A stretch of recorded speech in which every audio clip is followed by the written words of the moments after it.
sandwich. Okay, it is 5:30. On a snowy spring night. Call to order the City of College Place City Council Workshop for Tuesday, February 4th, 2020.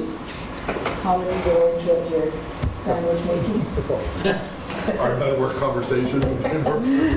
All right, let's start by rising for the Pledge of Allegiance, please. I pledge allegiance to the flag of the United States of America and to the republic for which it stands, one nation, under God, indivisible, with liberty and justice for all. All right. Thank you so much. We're going to hop right into workshop topics. We have a drill tower presentation. I'm not sure who's going to, all right. Thank you very much. So do you want me up here, or where do you want us to? Right up, that would be great. All right. Thank you. Well, good evening. My name is Rocky Eastman. I'm the fire chief with Walla Walla County Fire District 4. And myself and Captain John Knowles from the city of Walla Walla are here tonight to discuss with you a little bit about a proposal that we're looking at is upgrading our drill tower. And it's something that, the first question is why are we coming before you to present and talk about this? And I'll just share a little bit of history. The drill facility on Cayuse Street has been around since the mid-70s. It was funded by a city of Walla Walla, and all of us local resources have used and abused that facility for a number of years. And it's gotten to a stage where there definitely needs to be some improvements there, and Captain Knowles will get into much more detail with that. But what I wanted to just share is that by us, coming together and collaborating on this, I think we can end up having a much nicer facility at a very reasonable cost for all entities. And I can speak for Fire District 4. We've used that facility for decades and have put no money for maintenance or improvements. We've done some in-kind type of stuff, but I know we haven't stepped up to the plate to do our fair share for the amount of utilization that we use it for. And when we were considering looking at doing some improvements either at a different site or collaborating with other entities, it really became apparent that the location of where it is at is very well suited for all of our agencies, so that we can train there and keep our units fairly close to our response areas, which is important, so we don't have to take a unit out of service to go train. And so we kind of looked at that and we said, well, maybe we can put some money aside and put some money into the existing one and to make it very usable on there. But the biggest thing is, by us working together, we all can save a lot of money and have something that's well usable at the end. And at this point in time, I'm going to turn over to Captain Knowles, and he's going to go through the presentation, and then at the end we'll talk a little bit about some funding options. So, thank you. Evening, ladies and gentlemen. Thanks for having us. I'm going to breeze through a PowerPoint presentation. There's a couple videos in there that I'll let run, but if you have any questions or anything as we go through it, please let me know. So training for today and tomorrow. It's kind of the goal, one of the major goals of this is to, like Chief Eastman at least alluded to, upgrade the existing facility, not just for today, but thinking down the road, trying to build something that we can, all three entities are going to be able to use for years to come. So that's kind of where we're headed with this. Training for today and tomorrow. Training is the backbone of a fire department. It produces a well-prepared force that, through repetition, increases the speed of an operation and enhances proper execution while reducing injuries. And that's true with a lot of things. Repetition, repetition, repetition. Pretty soon you can do it with your eyes closed, and that's our goal with a lot of the stuff that we do. And you only get that through good quality training.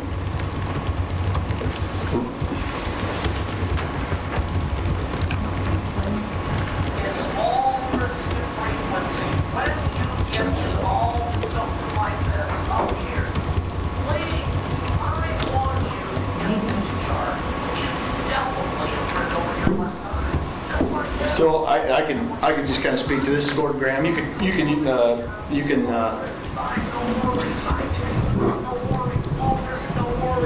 When your eye gets stuck up here, high risk, low frequency, I want the bells of St. Mary going off in your head.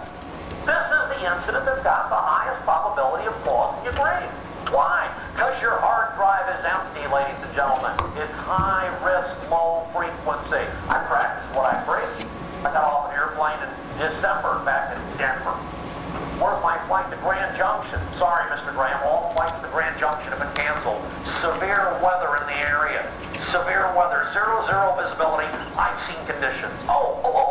We see you're a frequent flyer with United. Here's a Hertz rental car voucher. You can drive there.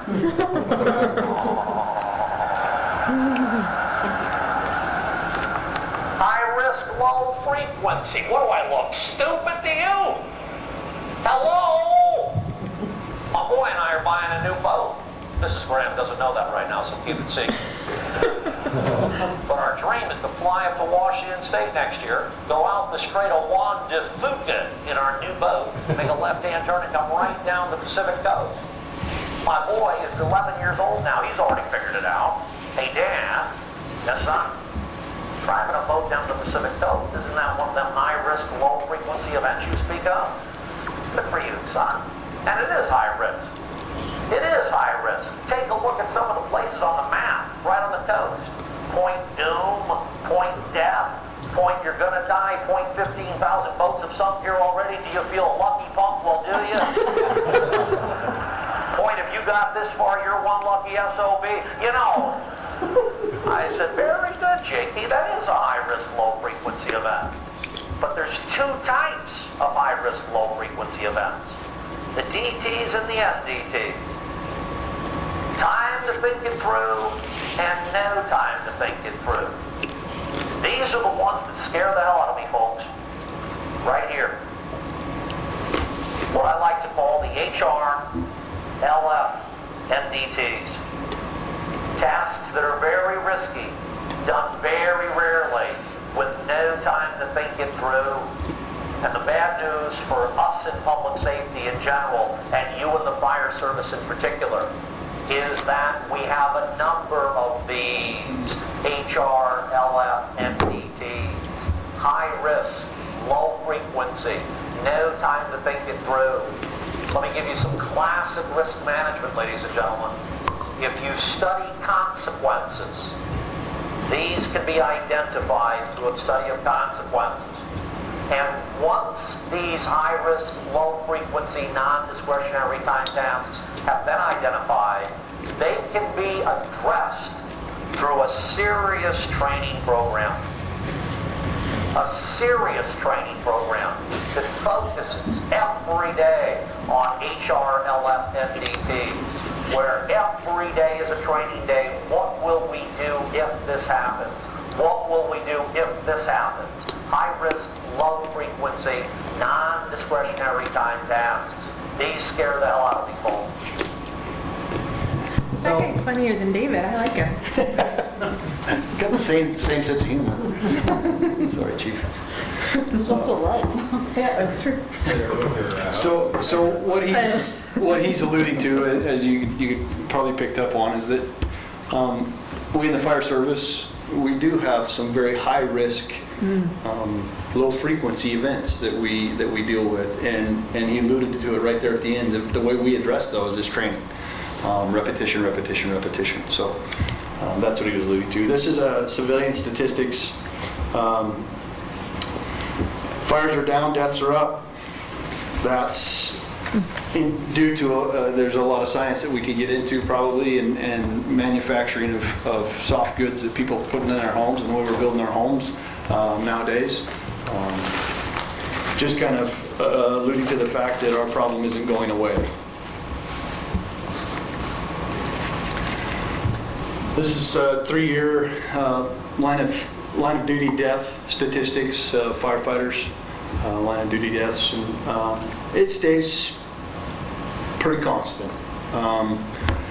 Most of those, a lot of them are health issues, but then you can get down into the weeds and you start looking at communication problems and fire ground issues that could have been possibly, you can avoid them or at least decrease them by thorough training.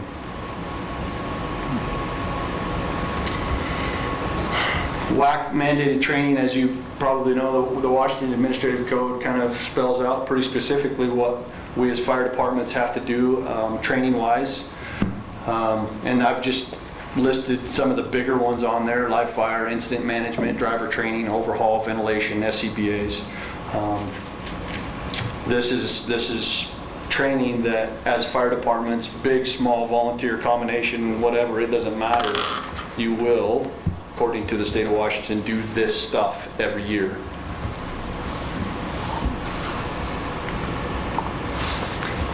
And the NFPA, National Fire Protection Agency, they are kind of it's a guideline, it's a guide, but this is what they use to, if we were to get in trouble or something were to go wrong, they're going to look to this guide for, okay, what is the industry standard by which you're operating on?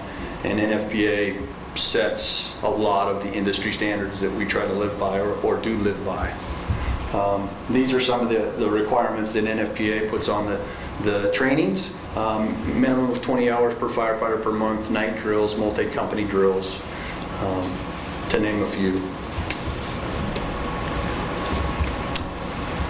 WSRB, Washington Survey and Rating Bureau. This is also part of their scoring criteria that they use for fire departments: drill tower, fire building, combustible liquid pit, training aids and props, the training area. They look at all of that as part of their scoring of the fire department. And it's a training section in the WSRB that we right now don't score as well as we should.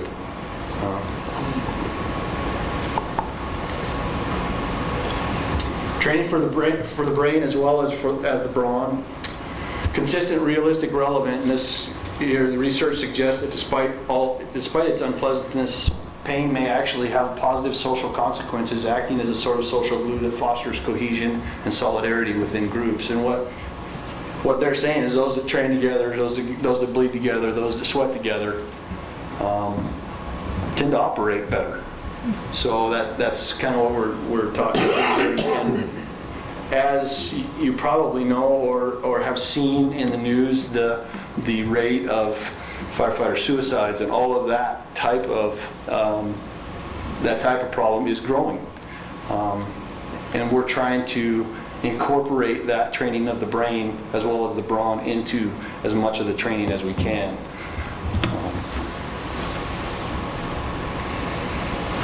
Where we are right now, as Chief Eastman alluded to, the current drill tower is built in the early 70s. I had an engineering company come down from Spokane and do an analysis on it, and there's a slide later on that will show you.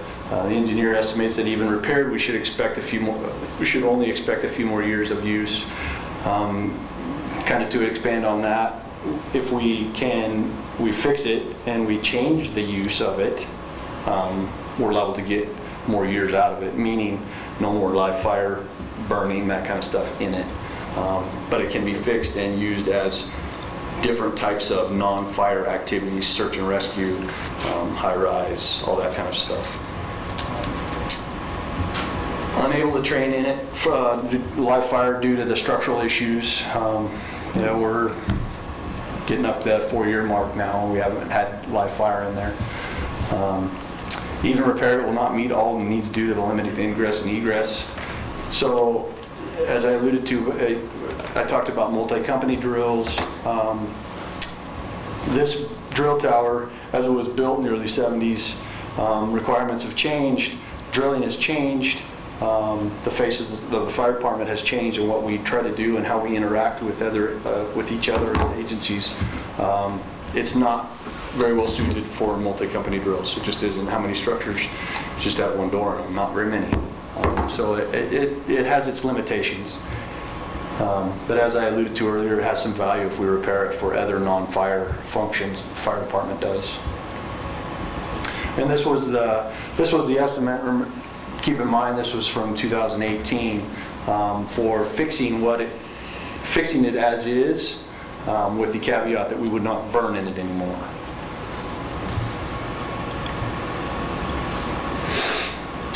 What we're doing now, and this I think probably speaks to all three departments really, for live fire especially, acquired structures, which just the nature of the beast, elevated safety concerns, few and far between, increased costs, actual events, and these are both alluding to how we're getting that live fire experience that's so important to us to train on the high risk, low frequency stuff.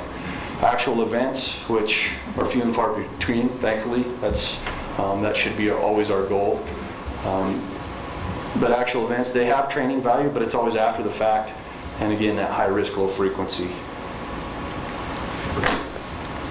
Old versus new, just kind of I'm going to kind of segue into a little bit about more of the new tower. This is proposed training tower highlights. 2 burn rooms. The ones that we have looked at offer multiple ways of training. This one has 2 burn rooms in it. It's multi-story.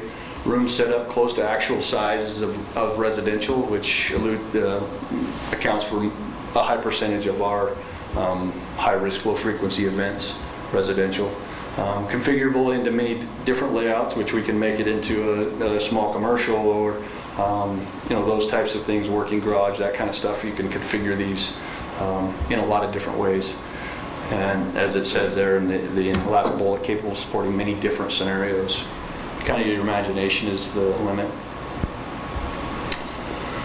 So as we get into a little bit, some of the cost recovery stuff, Chief Eastman alluded to this just a little bit, well, maybe it's in his flyer, but we're looking at this thing not just as the 3 entities as well, but other agencies, other outside agencies. One of the other things that all 3 of our departments are fairly heavily involved with is the Walla Community College Fire Science Program, which is in and of itself on a slight decline. This is something that we can market, make that program strong again. And this, you can't see it real well up here, but this is something that we could institute or will institute, is a cost recovery facility use example. This came out of Pasco Fire Department, but it goes through having live fire instructors and all of this stuff. Each one of those things, the fuel, just the time, you bill other departments for that time, so you can recover some of the costs that are involved. Would that revenue just go to the city of Walla Walla or to the 3 agencies that are contributing? So what they've done, and I won't get too much into the weeds on that, but what they've done in Pasco, for instance, is that they have an account set up in the Pasco. Pasco takes the money, but there is the use agreement that is signed between Pasco and Franklin 3. Says that any capital improvement, which I think they said a dollar amount of $1,000, anything over $1,000 goes to the committee of member departments, and it's voted on by that group. Okay. So, and that's, I don't guess really care where it goes. Does that mean, so these are revenue sources you're talking about? Right. Correct, yes. Renting this out to whatever organization needs to use a fire building, how does that revenue get redistributed? Well, that's what he's saying, is that they'd use it for improvements on site, Yeah, basically. capital improvements, upkeep, that kind of thing that goes right back into the drill grounds.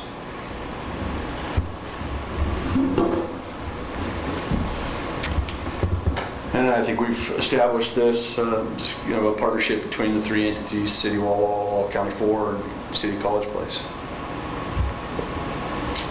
This is a rough picture, I would say. We have some more refined plans that we're working on right now, as I'm kind of trying to get. I'm so sorry. That's okay. I'm starting to work on. Let me help here. Okay. I'm starting to work on some of the. Trying to enlarge it. permitting program, all that stuff, because I know that's just going to take some time, and it's just some legwork stuff, and so we're working with the engineers in the city of Walla Walla, just trying to get the planning documents started up. Boy, I really did it.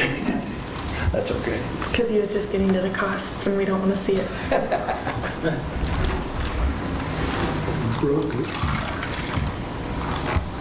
Any other questions so far? I mean, while we're on break?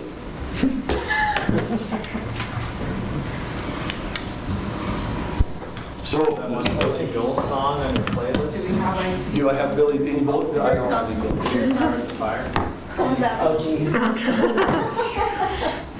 So what's your training right now for I'll call them high-rise fires? So I guess it would be like the Whitman Towers, or maybe the Girls Dorm here in College Place. What's your process for training for those currently, or will this assist in that training in the future?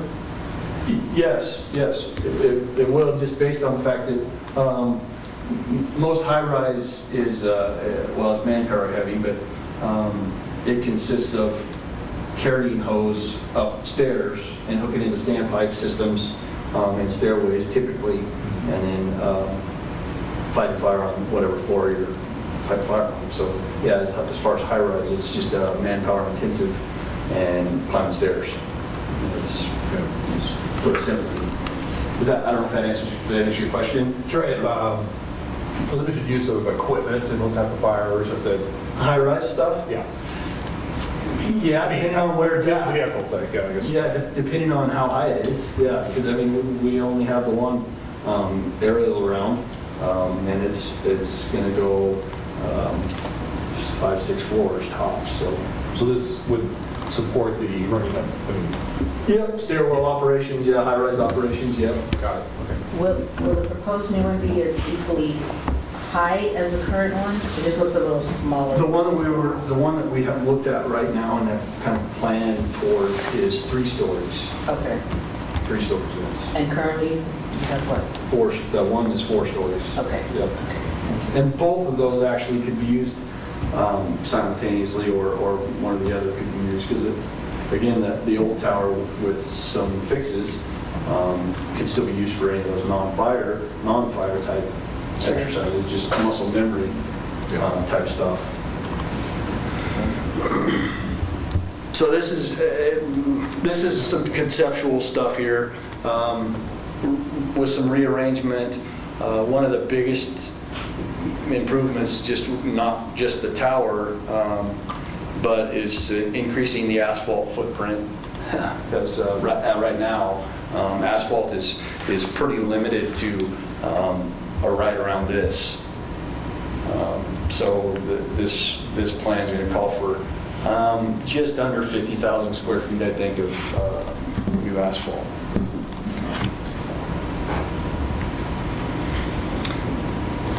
Initial cost estimates. This is kind of where we're at here. New drill tower, existing drill tower, some asphalt work, irrigation costs, permitting fees.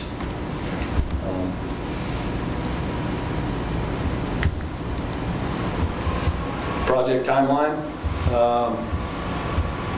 Yeah, we're cautiously optimistic here, but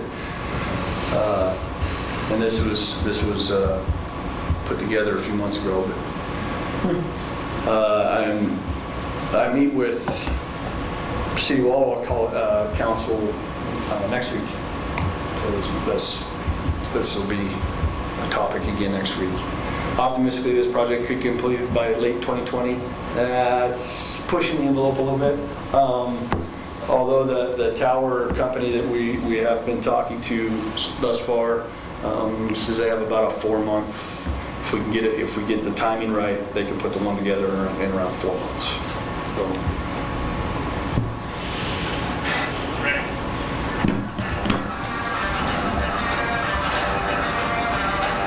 So what you're seeing here is the tower that we're looking at. This is this is the community college fire science program that we're all part of, running 3 drills in a tower that's very similar to what we're asking.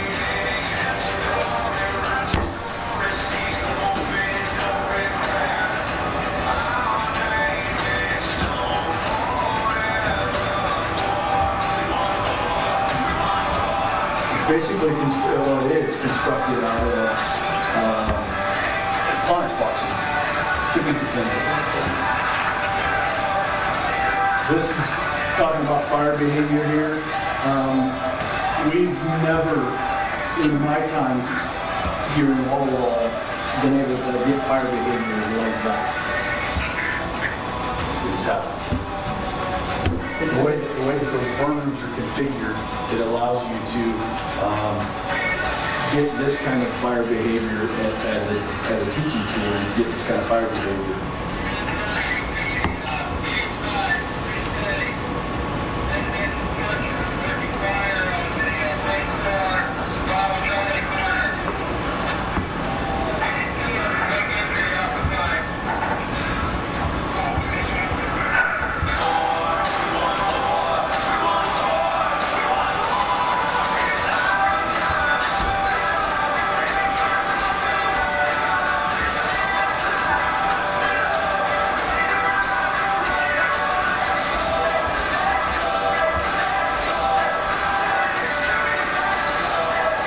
So they're going to practice vertical ventilation on that flat roof up there. It also has, and you can see shots of it, also has a pitch roof prop as part of it.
This is forcible entry that this particular prop, and you can set it up in multiple different ways, but it has multiple forcible entry points where that door they actually get to force, which is something that we've never had either, which is it's just ideal. It kind of takes that high risk, low frequency event and incorporates all of the aspects of it into one structure, which is awesome. So that's the end of the slideshow. If there's any other questions about that, certainly willing to. Where was this one? Pasco. The city of Pasco and Franklin, it was Franklin 3, wasn't it? Franklin 3 kind of did what we were talking about.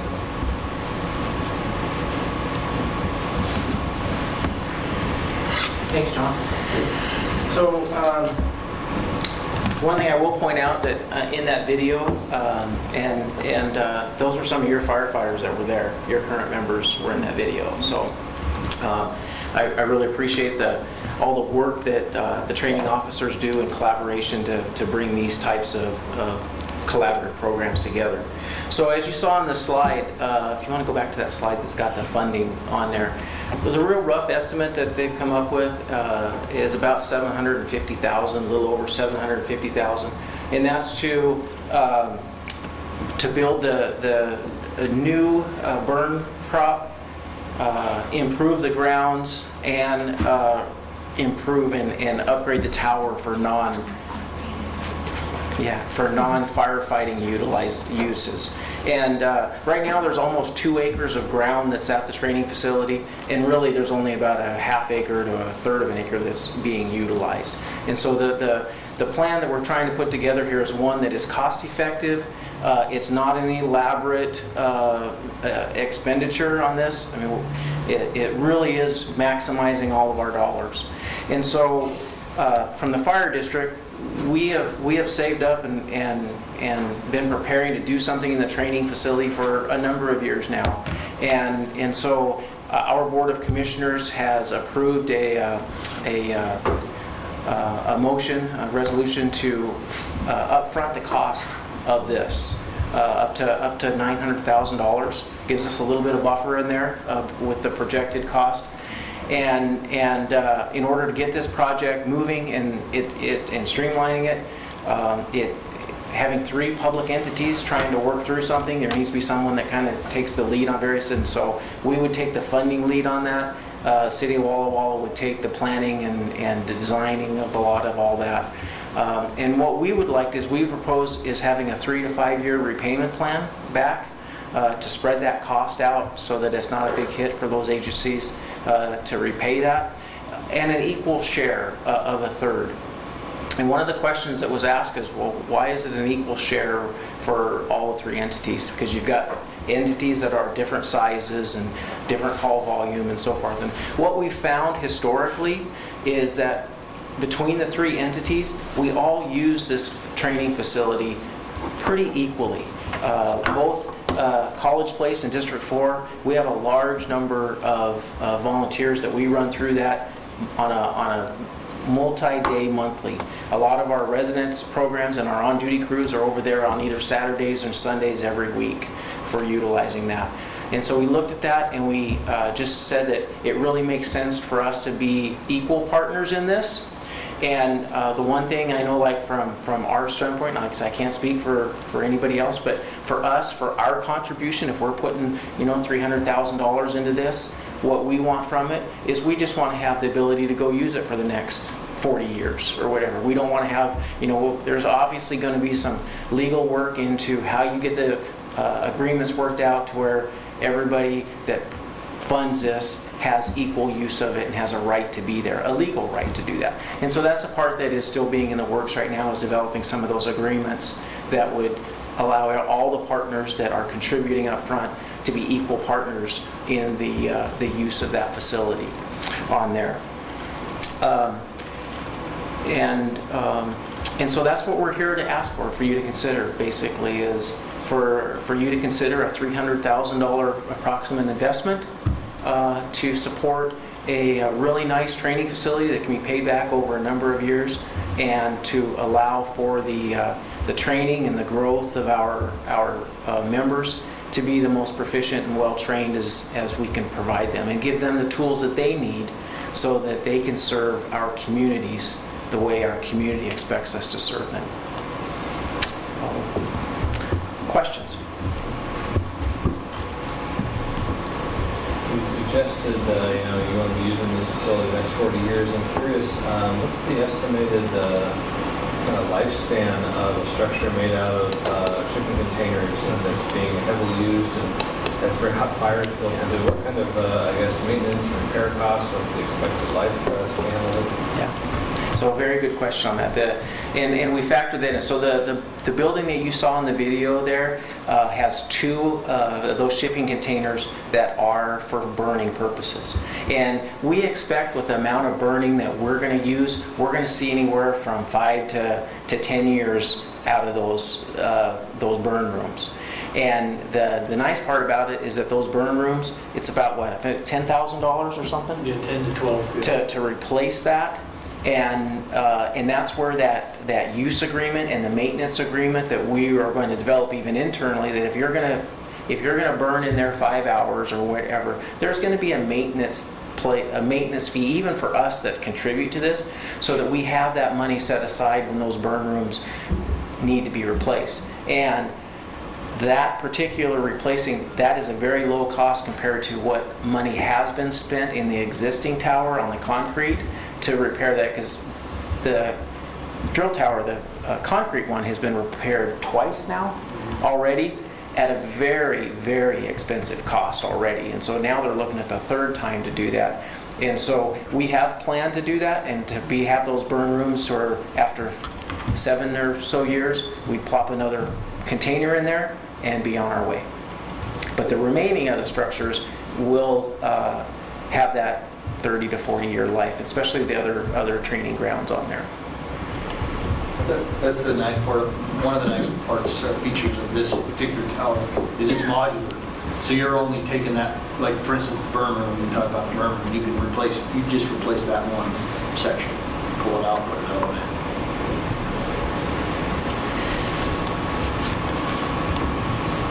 I have a question.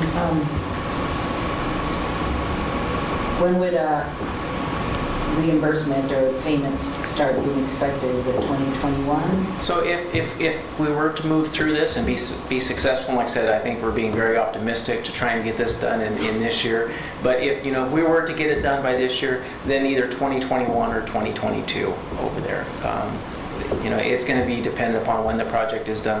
I don't think any of us are holding, but it has to be, everything the first year on there. The one thing we would like from the fire district is, we've talked about there'll be some interest on that because we want to, whatever, we have our money invested now, so we would want to have that, interest be equal to what our investment is through the county risk or the county pool. Interesting point, because Mike, 10 months from now, we'll be talking about the budget. Yeah. And this will, is being completed while our budget is being put together. Well, Or potential. and one caveat I would say to that is knowing that I've been having preliminary discussions on this split. That proposed split, if you look at the capital facility plan, was actually put in the adopted one for basically fiscal years 2021 through 2023, knowing that typically we don't have that kind of money laying around to do that in 1 year, but over several, very much akin to what we've been doing with the swimming pool at City of Walla Walla. This is basically another form of that. From a monetary perspective. This was a little bit of a compressed payback. Yeah. How much? Anywhere from 3 to 5 years. 3 to 5 years. Yeah. Okay. Any other questions or comments?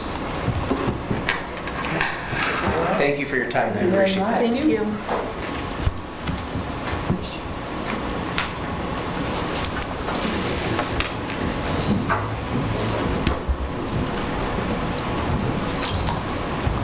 What she said I wasn't funny.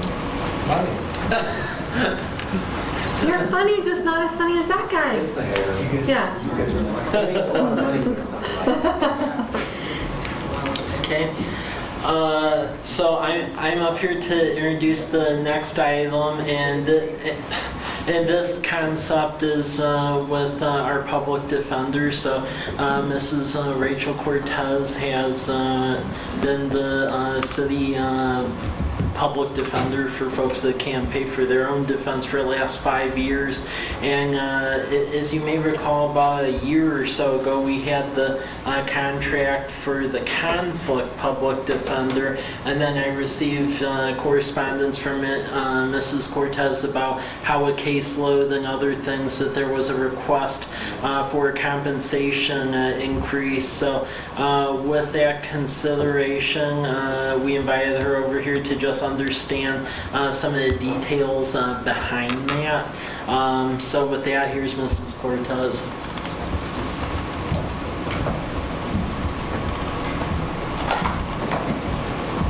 I'd first like to apologize for being late. Attorneys don't like being late, but I could not find my snow scraper. And I'm like, of all nights, not to find the snow scraper is the one where I need to be on time.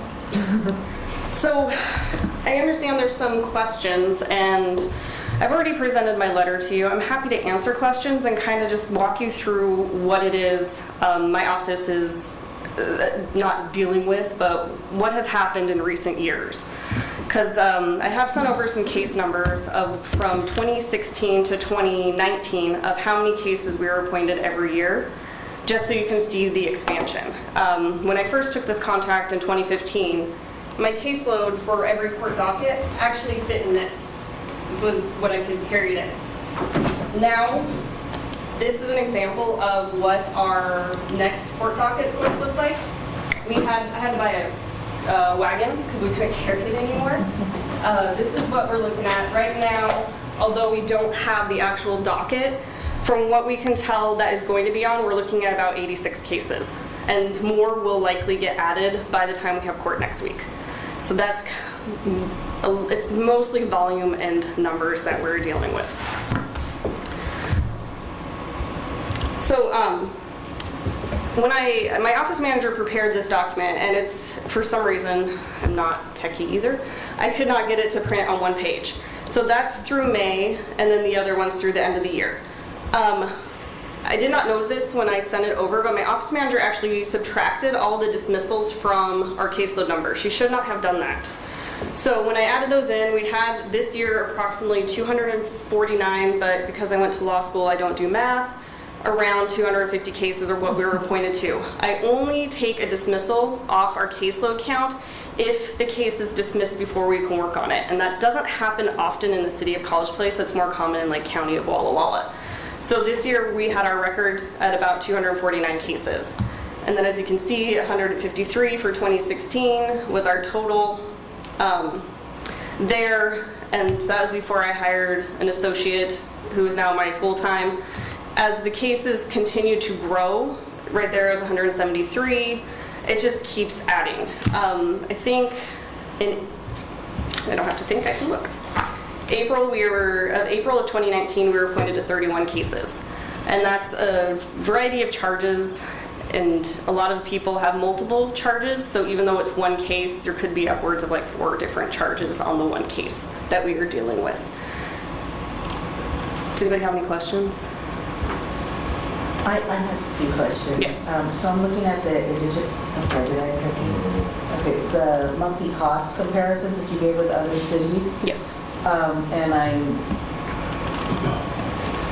is this the current or is this the proposed? So this one here is what I propose, is what I pulled from some of the other cities, talking with their city administrators. So you'll see the current, and then the yellow is the proposed. Okay, so that helps. So looking at and the proposed number, did that come from your office? Yes. Okay, so we're the 3rd largest city, but the proposed is, first of all, it's almost triple what we're currently paying, but it's much greater than what even the largest city, which is Cheney, is paying. So do you have anything that shows their caseload comparison to what we have here? I did email the City of Cheney Public Defender. They have one, and I was asking essentially what their caseload is like and how many times a week they have court, what their active cases are. And right now they have court every week. We only have court every other week, which may change just based on the sheer volume of cases that we have been getting. Court right now can take anywhere from 3 to 3.5 hours, and that starts at 9. It can go up into 12:30 p.m. to finish a court docket for the City of College Place. And he indicated that right now he has, oh, that's Airway Day. They work on a case waiting system. So when the public defense standards came out, a full-time caseload for a public defender doing misdemeanors is 400. Unless you work on a case waiting system, then it's 300. My preference, and I think something that works better for everybody, is if we don't work on a waiting system, and then that way we can take more cases. Otherwise, we're limiting what we can do for representation. And case waiting is where they assign a weight to each individual charge. So like DUI is going to have a higher weight than a driving license suspended in 3rd degree. Based on severity of the charge and also how long it may take for somebody to work on it. And Cheney, I apologize. They have court every week. He has per docket about 20 to 30 cases, and he did not specify whether those were active or whether those included probation matters or show cause matters. And those don't count arraignments. Something we don't do is we don't attend an arraignment docket, which is the entry of a guilty or not guilty. We actually do that all via paperwork. But when we get 31 appointments, we have to write out 31 different documents for not guilties, and then the service declarations, demand for discoveries. So there's a lot of paperwork that goes into not having to do an arraignment docket. He has a case weighted system, so right now he said he had 284 individual cases, but it worked out because of the case waiting to be at 184. Now I'll be the first to admit I don't quite understand case waiting It's just better for everybody if we don't work on a case waiting system. We can take more cases and provide more representation versus being capped at 300. He says they do the probation violations, but they weight those as well. Yes? No, I think there's a lot of fine granularity you're giving us here. I think back to your comment, it would be nice to see, some sort of a standard per person. I understand there's not every single one, but on average, you would think it would even out, between this special case and that special case, and we don't do this with these, but we do with those. I'm wondering if you could give us at some point, what is the amount of people per attorney hour, or some sort of recognized standard perhaps of what that is. I want to be fair here. I mean, we all want to be fair here, of course, but it would be nice to see what the averages look like in general across the board on that, perhaps. If I might add to that too. So the proposed fee structure is 50% more than, say, Cheney. But what I heard from the case numbers, I would call that comparable. So I don't know enough to know whether I'm comparing apples to oranges. You talked about case weighting. I think I'm going to save myself the frustration of learning that. And I hear what Lauren is saying as well, is we need some way to normalize this. When we did this for Reed, I was very comfortable that I was measuring apples to apples, and I felt like, okay, this apple's that much or apple's this much. It seemed logical. I'm lost here with this, because that is almost, like I said, well, it's exactly 50% over Cheney, but I don't see that the caseload's there to justify that. One distinction I would like to point out between City of College Place and Cheney and Airway Heights, those are the two public defenders I talked to, is the geographical area that they're in. Walla Walla and College Place are separated by a road. That's what separates them. I went through the last 3 dockets we had, and I actually tallied up who in the court system has a Walla Walla address, who has a College Place address, and who has an address somewhere else. On January 23rd, 2020, we actually had 37 Walla Walla County residents. We had 21 College Place residents, and we had 20 from somewhere else. And then in January 9th, we had 29 Walla Walla residents, 14 College Place, and 9 other. We're getting a lot of crossover from the city of Walla Walla, and we can all thank Walmart. When I was working the docket, my associate works it now, but when I was working the docket, 90% of my cases actually came from Walmart. Not just theft. We got driving with license suspended, assault. My favorite was a malicious mischief where somebody's throwing meat. We get DUIs, MIPs. Walmart is just like our hub of where we're getting cases. And so a lot of people from Oregon, from Dayton, they're all coming in. Now Cheney is kind of its own little area. As far as I could tell when doing a Google Map search, there's not like we have here where there's just a city bordering it. Same with Airway Heights. And I'm actually a little bit shocked Airway Heights isn't showing more, because the casino falls within the city Right, limits. and we saw that on the city attorney feed. So where I'm going is, again, as Lauren said, a lot of granularity. I guess, I think I'm a high school teacher. we need a better breakdown. I at least need a better breakdown of costs per. So this is what it costs per average, for yourself, whether it's your assistant. Just one lump sum doesn't help me understand the true cost that we're paying for and what exactly we're paying for, who we're paying at what rate, how many hours. I think I would really like to see a better breakdown of what exactly is In comparison to one of those. equaling this cost, since it's such a huge jump from what we're paying, and it just seems awfully high, and I really need to see the numbers that justify it. So I'm here to talk, here to deal. I'm an attorney, that's what I like to do. Right now, the case number that we have, or the number we have sent out, is 405 for a 200 case. I am willing to go same and comparable with the conflict attorney for $350 a case, which would come out $70,000 for a 200 case cap. Here's the problem. Last year we got about 250 cases. So at some point we're going to cap out. And then it's going to be either we're paid per case and have to bill that, or we increase that number to 250, which would be 8,000 or 87,500 per case, and then come back next year, look at the numbers, see if we're starting to average out. I'm estimating that in a few years will actually be a full-time caseload at 400, just the way it's growing. I don't think anybody's, so don't misunderstand. I'm totally in support of compensating fairly. The challenge is the presentation here, as Norma said, it seems off. Do you understand why I say that? I understand. mean, just look at it from that perspective. Yeah. So if there's a way that you can help us understand a little better, because I think, we didn't have conflict doing the city attorney. We don't want to have conflict here. We just want to understand the numbers. Well, and I think keep in mind too, like for instance with the city prosecutor and city attorney stuff, I'm able to have access to information, just apples to apples, budget stuff with this, because it's having to do with caseloads Sure. and things. I don't have access to that, so literally I was sending emails to all my counterparts like, hey, since we have those comparables set as part of all of our union stuff, that's what I tend to base everything off of. So literally it was sending the question, hey, what do you pay for this in a monthly period? So,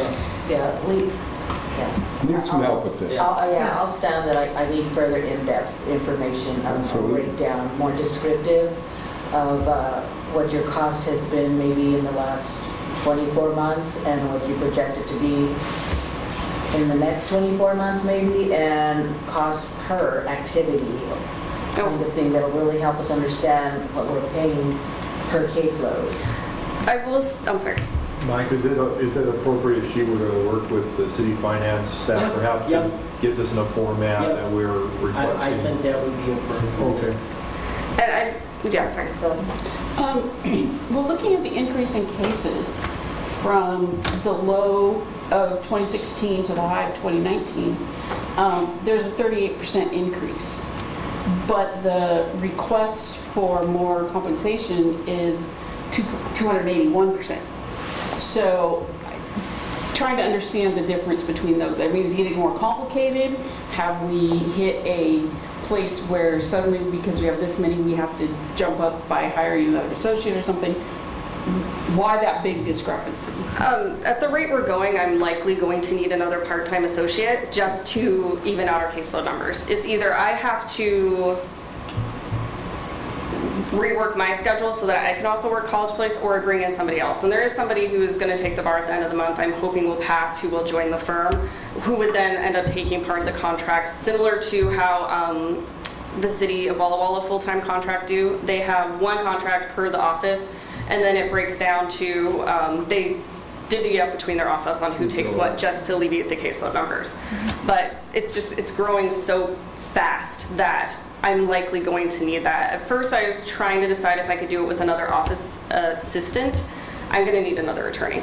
And it takes up, just to kind of give you an idea, we don't really keep track of breakdown by basis, but it takes up half of my associate's time to do the College Place contract. And that includes client meetings, watching Walmart videos, which I've actually watched a Walmart video of a parking lot for 2 hours.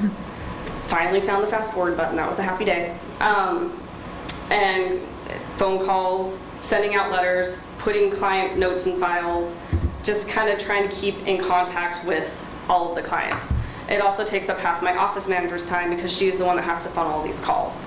And on a College Place court day, we can actually go through about, and I have Ruby Receptionist, I don't know if anyone's familiar with that, but we pay for X amount of minutes for off-site service, so that when we are in court, we can get client messages while we're in court. That way, if they're late or for some reason can't make it because they're sick, we're getting those messages on our phone. But we can use upwards of 60 of our 250 minutes just on a College Place day with that load. Right now, again, the number we're asking for is $405 a case. I'm willing to go to $350 to be comparable to the conflict counsel. Conflict is not any different than what we're doing. The only reason we're conflicting off of cases is generally for ethical reasons. We represent a co-defendant, or that person just happens to be a witness in one of our cases, that kind of thing. It's not something where we're just, oh, I don't want to do this case, we're going to send it off to COBR. We actually really look and see whether or not this is a case that we have an ethical obligation to withdraw from. And we don't withdraw from that many. We do a very good job of making sure we can maintain all of our clients, but the cases that we are withdrawing from are no different than what we are currently handling. So right now, as is, I don't believe we can even consider analyzing it without proper information, including, you're talking about the cost of all your assistants. So when you put together a stronger analysis, it would be helpful to know, she spent this assistant at $25 an hour, spends 15 hours on an average case kind of thing that kind of helps us understand where the cost is really coming from. Without that, with what we have, it's not even something I feel I could even consider because there's just not enough information. We're kind of just throwing a number and discussing the work, but it doesn't actually show the breakdown of what the actual cost is. We can keep an hourly breakdown. Unfortunately, I don't think that's going to be something that you're going to see within the next month or two that's going to make any sort of difference. And I honestly don't know how long our office can sustain on what we are making. So, that's the problem we're having. Again, I don't think anybody's objecting to this. The challenge is the way you present it. For example, I'll give you one fact that you cited. That here in College Place, you're going to court every other week versus Cheney, where they're going every week. In my mind, that reads you have half the court time they have because it's every other week, right? But we're 50% above their cost. There's just no way to figure out. Nobody's questioning that you have a need for funds. What we need is a logical way, and I think we're offering finance to help you present that in a way that we can make a decision that our citizenry are going to support. It's like any vendor contract that we take a look at. We get a complete breakdown of the true expenses and hours and compensation time. That's what we really need to see as well. Yes. I missed how much you said the conflict attorney was getting per case? They get $350 per case. Thank you. And it's just so there's no misinformation. Cheney is currently going every other week, or every week, but it sounds like they're going to move to every other week. We're actually considering, at least from my understanding with talks from the court, because dockets are going so long, they're considering going every week. So we can only consider what's real. Yes. I hope you understand. I really do, because they're just numbers up there, and if it was in line, it's almost like, okay, yeah, I get it. We could go along, but because it's 50% more, that's significant. It's significant, yeah. Mr. Peterson? And I think if you put, with some assistance, if you put this together, it should bear out the stepping that you're talking about having to need an additional attorney. So in other words, an example, so many dollars per person that you have to see, that's what it is in Liberty Lake out of a contract. What is that ratio for us here? And then we can bear out the fact that hopefully, that there's some middle point there where I can see where you've reached that breaking point where you need to add additional cost and because of the volumes. But it has to be some sort of like, out of the $2,400 fixed amount, $10 per person or $100 or whatever the overall. I would go with the broad average and not $200 for this one, $600 for that one. We want to see what the overall is, what the average is going to be across the board. So. Yeah, we just don't have enough information to make a decision, to even consider a decision or have a strong discussion. Okay, so when you're talking breakdown of like attorney's time, are you talking billable hours of what we would charge if we were private attorneys? Because that's... No, what they're charging us. What's it costing you to do our work? It would be really neat if you could compare what, for example, Cheney's doing with what you're doing work-wise and saying, see, this pile is 50% bigger than their pile, therefore we need 50% more. We need to be able to compare why how much time you're spending as opposed to how much time somebody else is spending so that we know it's equal or approximately, comparable kind of amount of time being spent of the clients. So I guess an example, I don't want to talk too much, but so the budget's $2,400. Let's say you had 2,400 people. It's $1 per person. It'd be interesting to see what Liberty Lake is per person that they're seeing. And if you're seeing 3 times as much, gets easier. Then it gets really simple, yeah. And that information is available on AOC. I think Associate Office of Courts. And I tried to pull that up, but it's not broken down. I can try again.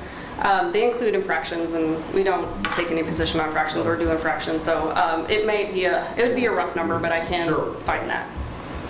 Melanie? I just kind of have a question, and I'm actually not sure if this is for you or for Mike, on exactly how the contract works and kind of why.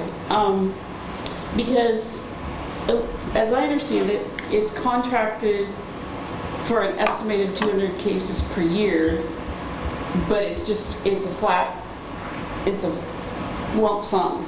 So you get this much whether there's more or less. Mm-hmm. And I'm wondering, I mean, I get the predictability, but I have two questions. One is, how much above 200 or below 200 do we go before that changes? And there's a trigger to change it or something. And secondly, why do we not do a per case, just flat rate, like $350 a case or whatever? Well, I mean, that was something that was previously mentioned between parties. At the time, it seemed like the general cost of some of the office, it was just easier to process, but how this contract was in the past, I mean, it also went before my time as well. Right. So the previous public defense contract started actually in 2015.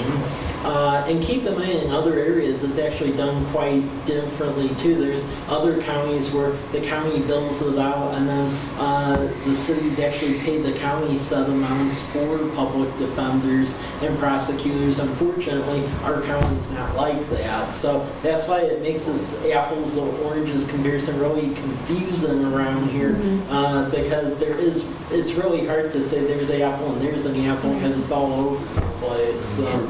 And I wouldn't just set forth that with that conflict public defender, that RFP it was issued, there was only one response, and even with that $350 a case, compared to what, see, if you don't have a conflict assigned, then the judge can just basically pick someone at random, and there was an attorney that was picked several times that will not be mentioned that was quite a bit more than that. So even though it seems ludicrous, it actually was a savings off of what it was. But there was only one response to that conflict. So.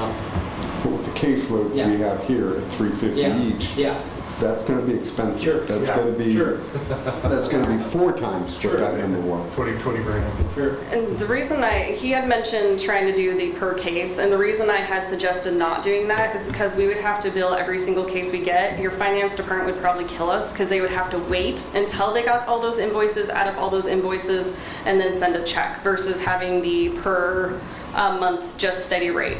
Something that we could add, and I believe the City of College Place does, or not City, I'm sorry, that's where I am. City of Walla Walla does, is they have a clause in their contracts where if the caseload numbers seem to not be matching up to what the contract is, then either party can come back and readdress the payment. And I'm more than happy to put that in, where we come back every year, look at what our projected caseload is or what we've actually been assigned, and see where we are on the scale of our contract. Well, it seems to me that you could just do one invoice a month that said, 75 cases this month and 20 cases. How you pay is different than what we pay. And we can work out both of them. And is this, so what kind of cases are included in this? Is this like if, I assume, like if there's a murder charge or something, you're not going to defend them for $450. No, these are only misdemeanors and gross misdemeanor cases. Anything considered to be a felony goes up to the county and Superior Court. Okay. So we're going from driving with license suspended in 3rd degree all the way to, the most serious in my mind would be driving with license, or driving under the influence. And then also assault in 4th degree, domestic violence, no contact orders. Those are the kind of cases that we are currently dealing with. And just for, and I know we're not comparing to the city of Walla Walla, but city of Walla Walla conflict and that's me. We make about $435 per conflict case.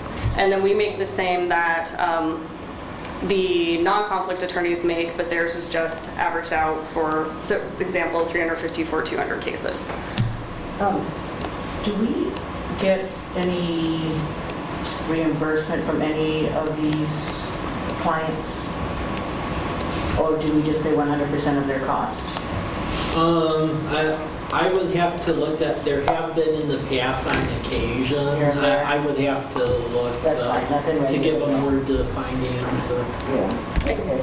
It's my understanding that attorney's fees have been starting to be asked for in the guilty pleas. However, there is case law, something versus Blazino, that says that if your client is considered indigent, thank you, it took me 5 years to get that word, then discretionary fines and costs can't be associated. And one of those discretionary costs is the attorney's fees. Discretionary, huh? Yeah, they're considered discretionary. The only mandatory cost, I believe, is the filing fee, which in a perfect, and I'm a defense attorney, in a perfect world, they'd walk out owing $43. In reality, they usually walk out owing around $200 and the attorney's fees. So I think we're ending that we need more detailed information from you before we can have a deeper conversation.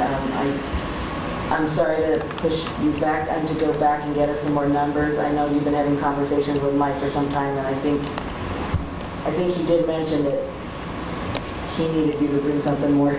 So I hate to, but we really do.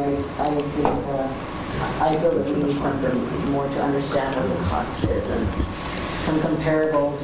If you're charging $405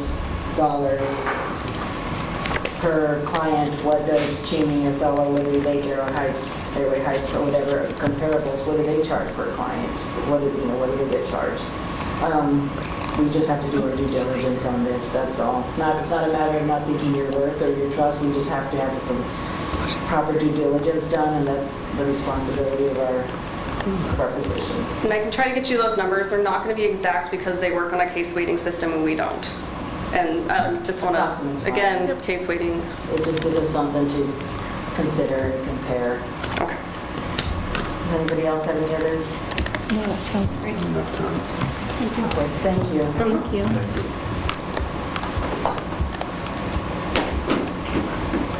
Okay, next on the agenda, Mr. Rizzatello, you're going to give us a very exciting update. So a lot of things went on while in Olympia. You'll see the key fact sheets going on. From affordable housing perspective on that fact sheet, they are looking at putting in some more money in the housing trust fund, and then also making the ability to do affordable housing sales tax as like councilmanic authority. And basically throwing additional monies at it. So that is with affordable housing. The big one that I would say impacts us a lot is a concept called tax increment financing. That is an economic development tool that's used in 49 of the 50 states. And basically, you do a study, an increment is arrived at, which is what your additional increase in either sales tax or property taxes if the stars align, and then basically the state and others help contribute to that increment where you're able to do public infrastructure improvements, and then you pay yourself back in essence with the increase in development. That's a very common tool in Oregon. It's called urban renewal. And everywhere else it's called tax increment financing. Here it was constitutionally forbidden. There's actually two bills being run right now. One will basically reopen what was called the LURF program, which is local revitalization financing. So that's basically tax increment financing from the sales tax perspective, and that's what built the Southridge area at Kennewick. So they actually want to multiply by 6 times the amount of revenue that we be put in the account that cities could essentially bid on. So that is going. It actually passed out of committee, which I've been waiting for 7 years since I've lived in this state, because it's died every year since I've been here, and it actually made it out of the committee. So I may have hope this year. We will see. And then in this bill, there's also a joint resolution baked into it where they actually want to do a vote before the voters of the state to remove it off of that like constitutional ban, the traditional tax increment financing. So they're actually looking at it from 2 perspectives. It's very important to us because our whole discussion on the whole Southwest sewer, if we had tax increment financing, the discussions we've had about bonds and everything else, that would be a moot point because you could basically finance it with a TIF tool and be done with it. That's what Milton Freewater does. Can you help me understand again how it works? I'm not. Yeah. So if for X hundreds of thousands of dollars of tax revenue, you get a loan or something? Basically, it's a loan from the state in essence, where you actually do a fiscal study, and it's a fairly conservative study, and it basically says if this development were to happen, this is the increment you would see in either sales tax or property tax, and then that loan in essence represents that increment. And typically the increment, they'll look out and over like a 20-year period, and you get that money up front, and then you're basically able to invest it in infrastructure and your other needs to basically get an area primed for growth and redevelopment. And then as it develops, in essence, that money gets paid back, and then you also get to keep anything above that. And in essence, in the Kennewick Southridge area, that was so successful with the LERF, because they didn't want to call it tax increment financing, but basically was. That was so successful. That was a 20-year note that was basically paid off in 6 years. And then they've actually been ahead of the game now for the last 4 years. So the state came out ahead of it. I mean, it's been really ludicrous that the state has not allowed this. It's made economic development really painful around here when everyone else does it. Because you can do that in Idaho, you can do it in Oregon. Anywhere else in this country, you can't do it here, though. So this is a game changer. So just to make sure I understand, I tried to look this up today, and the Wikipedia article really needs some attention. Because according to the Wikipedia, we can do this, which I know is not true. No. And then the only graphic in there is one that shows how you never get your money back, which is put together by the people who are opposed to this, obviously. Well. So what happens is we do an analysis. And we send this amount, and then the council says, yes, we believe this. And we send that to the state. Correct. And then they give us cash. And we do wonderful things. And then over time, we pay that back. And then once it's all paid back, then we just get the extra property tax money. Exactly. Okay. And the reason that there's a lot of naysayers about tax increment financing is because there are many states that abuse it, like heavily. The state where I came from is a prime example of that, because in Illinois, they've actually changed how you can use tax increment financing, where it goes beyond infrastructure. So you can actually use it to fund general government operations there. So in Illinois, they're actually funding police and fire operations and pension obligations with TIF money. And not only that, in most areas, they have it where if you make, it's like a geographic district, because you don't want to be accepting a giant loan you can't pay back. And in most states, including Oregon, there's specific parameters where it can only be like 1 mile from the furthest point to the other point. In Illinois, where they've gotten into trouble, is you can actually TIF your entire city. So like there's a city I used to consult for in Illinois called Phoenix, Illinois, where they actually TIF the entire city boundary, and there's no way you're gonna pay that one back. So I'm not sure I fully still understand all this, but is the risk if there's an economic downturn? yeah. Is that the main risk you would say? That is the main risk, that if there is economic development downturn, there still is like money owed and so forth. But again, if you have a tax increment finance bill that's written carefully, the study that's done is typically done conservatively where it factors that in. The only states that get into trouble with that is basically Illinois, where they remove that entire element out and you can just TIF what you want over there. And the loan is serviced basically off the increased revenues you see from taxes. Yeah. So from property tax and from sales tax. So what happens if you get it wrong? So like, we took a bunch of money and we did lovely things in South College Place, and then the university came and bought the whole property and left it undeveloped. I mean, I don't know. Yeah. And untaxed. Yeah. So, but so what I'm saying is the increase doesn't actually happen. Sure. Then what happens? Are we just on the hook to pay it back out of our regular? Well, if that were to happen, that basically would put us in a precarious situation because we would be on the hook to pay that back. So that's why it's very important that the study be done from a conservative basis, and people and other agencies understanding should know not to be acquiring properties in a key commercial district that the city needs to keep its lights on. And I will leave that statement at that. You could hedge your bet there. You could make sure that we've talked about Fred Meyer. Zone. We've got a contract, we've got a zone, we line up all the ducks. Ixnay on it, Fred Meyer. Some Bill Jones then. Yeah. Well, I know. But somebody's gonna. Well, I think the past conversations over the years, correct me if I'm wrong on this, but we've looked across the border, and there's been some concern that just across the border something could be built and I don't want to say heavily subsidized, but the incentive there is so overwhelming compared to what we're able just on this side based on this. Now, some things have gone sideways, maybe for them key technology up on the hill, that's had its own lifespan. Key Sykes and not Key, I'm sorry.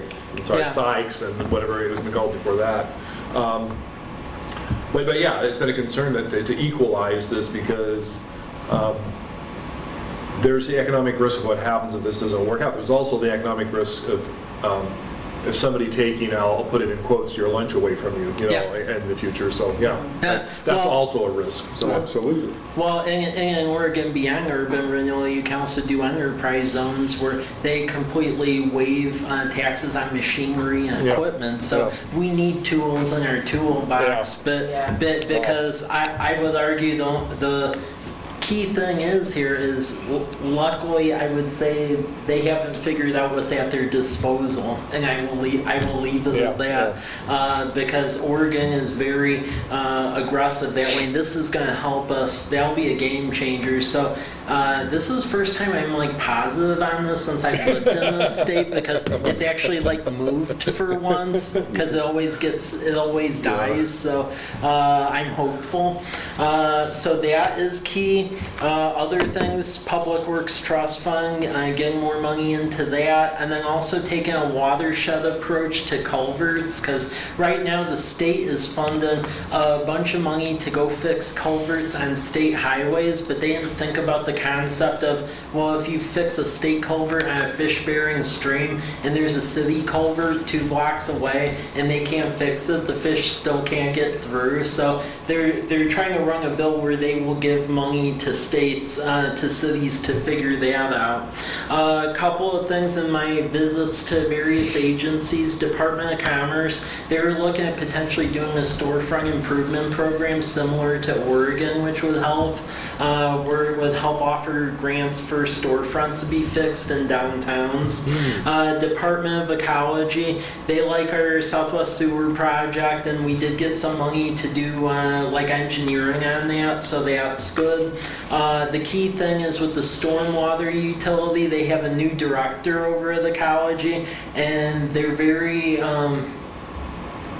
they're very obsessive compulsive on stormwater. I will just leave it that way, because normally when I met with the previous director, it was talking in pretty much ambiguities about what our goals were for projects. The part I was a little bit shocked with this time is it was evident the new director actually read the plan and like everything, and went so far as to talking about how in our capital list the priorities were off because we had to do the decant facility sooner than some of the roads. So I think given that fact, there is a grant coming up later this year for decant facilities, but it was made pretty obvious that at least with the new leadership, they're getting a lot more, I would say, observant on the stormwater side of the coin.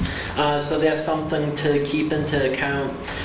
One thing with Community Economic Revitalization Board that I am scrambling to get done right now is that when I was over at Department of Commerce, they had some grant money turned back into them for an incomplete project to the level of about $2 million, and I found out our Southwest sewer actually fits into that grant project, so they urged us to go apply for it because they need to get the money out the door because they're trying to get more money. So we're sitting pretty good there. RCO, they like the Lions Park project, and a lot of grant opportunities that were forwarded to me. The biggest thing which shows that various agencies and folks interested in it are really going to have to let their positions be known is Highway 12 Phase 7, because our legislators naturally are in support of it, both here and then the district covering Tri-Cities. But when I went over to Washington State Department of Transportation, I was able to get an appointment with Secretary Millar, and he made it very clear that he was not in support of the project. He basically was in belief of like maintenance projects over capacity building ones, and he said that he wasn't going to actively get in the way of it, but that if people asked his opinion, he was going to let it be known. So I think it really is inherent upon us that everyone needs to sell that story to Olympia, because if this thing gets mothballed, I don't think it's going to be able to easily come back. And one of the things that I told him, which it seemed like wasn't really thought out critically, was, well, if you mothball it, whether you like it or not, you now own 450 acres that has the irrigation system taken out of it. So have you factored in the maintenance cost of maintaining 450 acres you now own? And there was a look of, oops, I didn't think about that one. So that may be a saving grace for it. What acres are these, Mike? The Washington State Department of Transportation from Frenchtown and 9 Mile Hill, they've secured all the right-of-way already, so that's in ownership. And in fact, the irrigation systems that serve that property have been removed and capped already, so it's a major liability right now. Other things, I met with Transportation Improvement Board. They were able to save the Complete Streets program, so I believe we'll be able to go back to them to get pedestrian street lamps along the Rose Street multi-use path. We'll be able to get that done right after we get 4 bikes done. And then they also like the concept of looking at rehabbing 12th Street, and then eventually getting a potential roundabout in at Larch and 12th, like what was in that transportation study that we got grant funded a couple of years ago. So very good trip, a lot of grant opportunities we are working on here to get projects going. But I would say the most pressing needs is making sure that the TIF bill finally moves for once, and then Highway 12 Phase 7, because the Senate released what they listed transportation priorities of what should be cut and what shouldn't, and was issued today. And there are 64 projects, and with Highway 12, it wasn't the worst, but definitely wasn't the best. So out of 64 projects, it was listed as 29. So, I mean, it isn't completely like a dead deal, but you also want it to be like in the top 10. So I would say from having gone after state grants, that 2930 number, that's like right on the cusp of either it can be funded or it can't. So we're like right on the border zone with that. So let your thoughts be known on that. And if we mothball that, won't that end up forfeiting a lot of federal money that might not come back? Oh yeah, definitely. There's a whole host of reasons why we just need to go ahead and finish.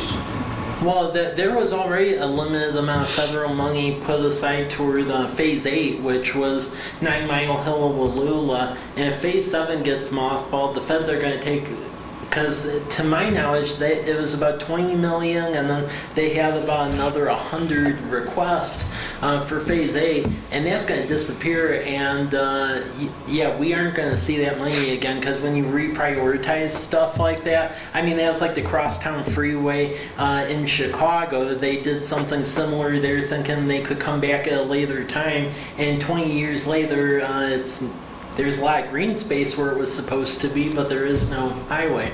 So Bureaucracies have long memories. yeah. I thought it was a regular council meeting. That's why I showed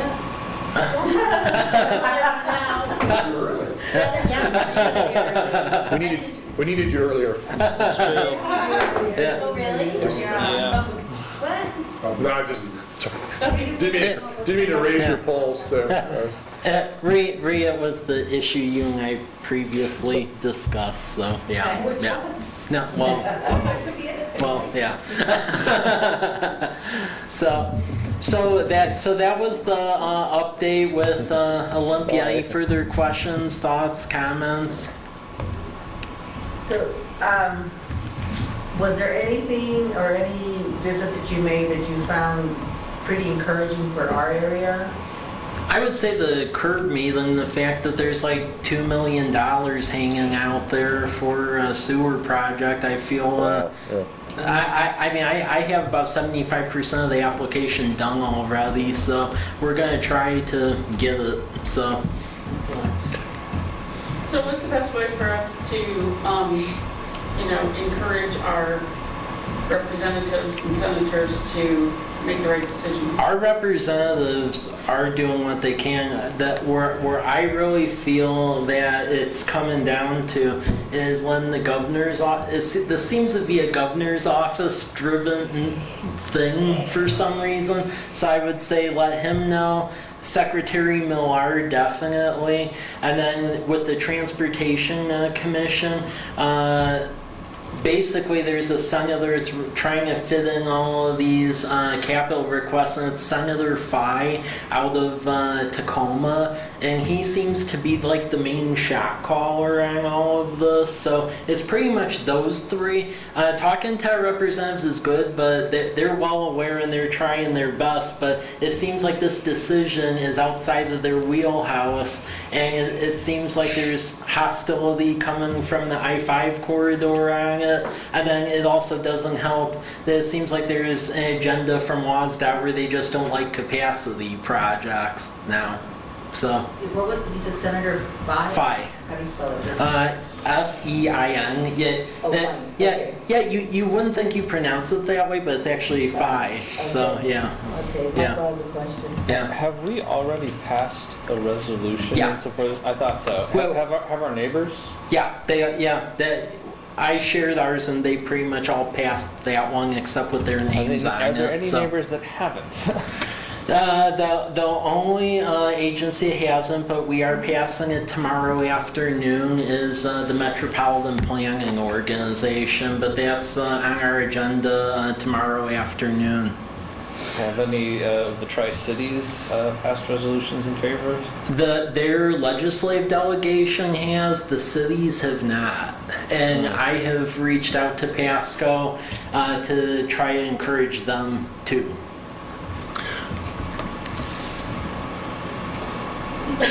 You gonna do it? Go ahead. This may be a question for Ree, actually, but when we reach out to the governor's office or whoever, do we say that we're on representing ourselves, but we are counselors, or does the fact that we passed a resolution say that we can say, yeah, our council passed a resolution, so I'm representing the council? You can say, yes, we passed a resolution. Yeah. And basically, it's when you do pass that resolution, you provide an opportunity for those opposing it to speak on behalf, pro and con, and then everyone here. You know, they might ask you, well, what was the vote? So, yes. Again, yeah. And then, just a follow-up comment. The Department of Transportation is one of the few agencies, as I understand it, that does not report to the governor until there's some delicacy there. Yeah. So when you're talking to the governor's office, they're in charge. When you're talking to the Department of Transportation, they're in charge. Yeah, I noticed that when I was over there. It's a long-standing thing. Yeah. We passed the resolution. Speaking of resolutions, I know there's a fine thread over to my subject matter here, but for the lowering the speed limit on 125 to 45 miles an hour, is that more? And you just mentioned, and maybe I didn't quite understand, the roundabout at Military and 9th, is that resolution to lower that speed limit and make that road safer? Yeah. Will that be somewhat tied into that roundabout construction, or is that a separate? It isn't really tied in. I mean, when that resolution is passed, it's because we were getting concerns about people speeding on that. WSDOT, they took it in a different direction, which I'm still not really sure about. It was just odd. So we sent the speed limit resolution to them, and then they said they didn't want to mess with the speed limit. So then they put like these rumble strips in the road at College Avenue, Old Milton Highway, and then Meadowbrook. But then a lot of people along the Peppers Bridge area started calling WSDOT and complaining to them about noise. So then I drove out there, and then they filled in the rumble strips. And then they put these signs up now with that are coordinated with the stoplights, where as it's getting near turning yellow, you'll see flashing lights turn on. That did not used to exist. They did that after they filled in the rumble strips. But the interesting thing is they still didn't really address the root cause of what we requested, which I've told them that. But they want to work through these other solutions first, and they own the right of way, so it's weird. So Okay. Thanks. Yeah. Anything else? Well, thank you. I'm sure it was a whirlwind. Yeah, always is. You're working hard for us, Mike. Yeah. Okay, moving on to now the Lions Park Community Center lease. This is fairly straightforward here. Basically, this is just a new agreement with the College Place Lions Club. So the previous agreement for that building was passed back in February of 2000, and then it had like a 10-year extension to it, and then it's ending this month. So with this contract, basically, they're responsible for utilities with the exception of when we have special events in which we're responsible for that proportion, which is fair because we have farmers market and other stuff out there. It goes to 5 years in duration instead of 20 because that's just bad policy having something go that long. And then also it's $1 a year lease, and then there is essentially a rule put into it that money that they're making off of essentially leasing it for events and so forth, at least 10% of that has to be reinvested into upkeep on the facility and the park. And then there's some language about just making aesthetic improvements because, you know, it needs a paint job and other stuff. And then also referring to it as a community center because the old agreement referred referred to it as the Lions Clubhouse, and I don't know why this seems like they're just grasping at straws at this point, but Recreation Conservation Office, which is a state agency that I guess funded some improvements at the park like 20 years ago, apparently they got someone new in their grants division, and they walked the park and they're like, oh, well, we did improvements way back then, and according to our paperwork, there wasn't a building there, and now there is, and it shouldn't be there. And I told them, I said, well, that's fascinating, but regardless, there is a building there. And at first they were trying to couch it, well, shouldn't it should be taken down. And I was like, well, is there any way we could avoid that? And it sounds, I met with the RCO director because the local person was trying to stay on that tangent, and where it was left at is, I guess there's a forum where if we, as long as the lease says that it's a community center and that we get first access to it, which this new agreement will have that. The old agreement, we actually did not have like first right of refusal. Technically, they could like schedule all of them. And it was basically up to them whether to let us in or not, and now we can. So with that, I believe we will be good, but that was another one of those fascinating things when I was at the RCO office, which I felt was a little odd.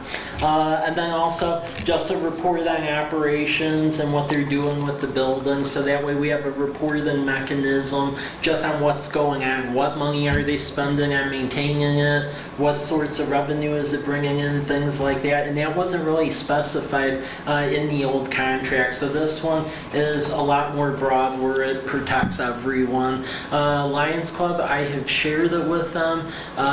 They are having their president taking one last glance at it, but in talking with Crystal and David Walk, they all seem supportive of it, so that is why it is before you today, so you can all take a look at it. If you have any questions, let me know, but we will be looking at bringing this to you for action within the months, since their lease does expire the end of February. Sounds good. I have to admit, I did not read the whole lease.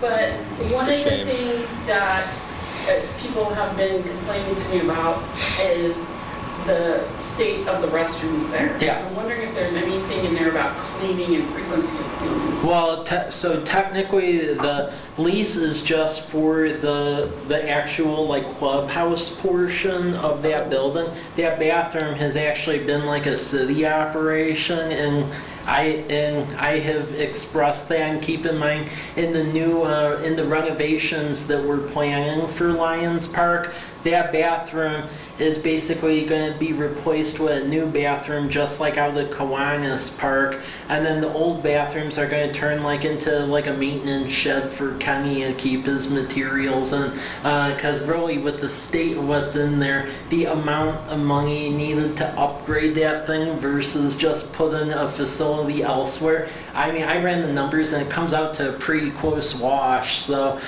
we will be doing that. So, and keep in mind this year, the plan is that we're working with our grant partners and various organizational partners to get all the money put together, because the idea is that by the time 2021 hits, we do a full-on like renovation of Lions Park. So, yeah. I was told not. Yeah. Good point. Can I just Yeah. say something about Lions Park? Somewhat related. We got our approval for SNAP and EBT funding or acceptance for the farm market today. For SNAP and EBT acceptance at the farm market, which means the farm market vendors can take federal USDA funds like food stamps, that sort of thing. So that will bring a lot more customers to the farm market. Wow. At one point, there was a thing that said that they got like $1.50 for every dollar or something like that. That is their match programs that are through the state organization. Carolyn has made contact with that person. We're going to the farm market convention the 19th through the 21st of February. and we are going to be learning all about that as well. So yes, that we plan on participating in some matching programs. That'll be wonderful. Can we taste the pizza? No, it's a Tacoma. Washington State Market. The fire truck. Sounds wonderful. Yep. So yeah, that line's called lease that just protects everyone, and then it also keeps, from my understanding, RCO, it keeps them from insisting we tear a working building down. So. I like community center anyway. Yeah. Okay. Any other questions or comments? No? Sorry, at one point we had talked about trying to team up with the Walla Walla Rural Library. Yeah. Since they're going to be trying to put in a library and we wanted to upgrade Lions Park, is there any further talk about that, or? There has been some talk about that, but where they're at right now is they're just concentrating on getting that interim branch open at Meadowbrook.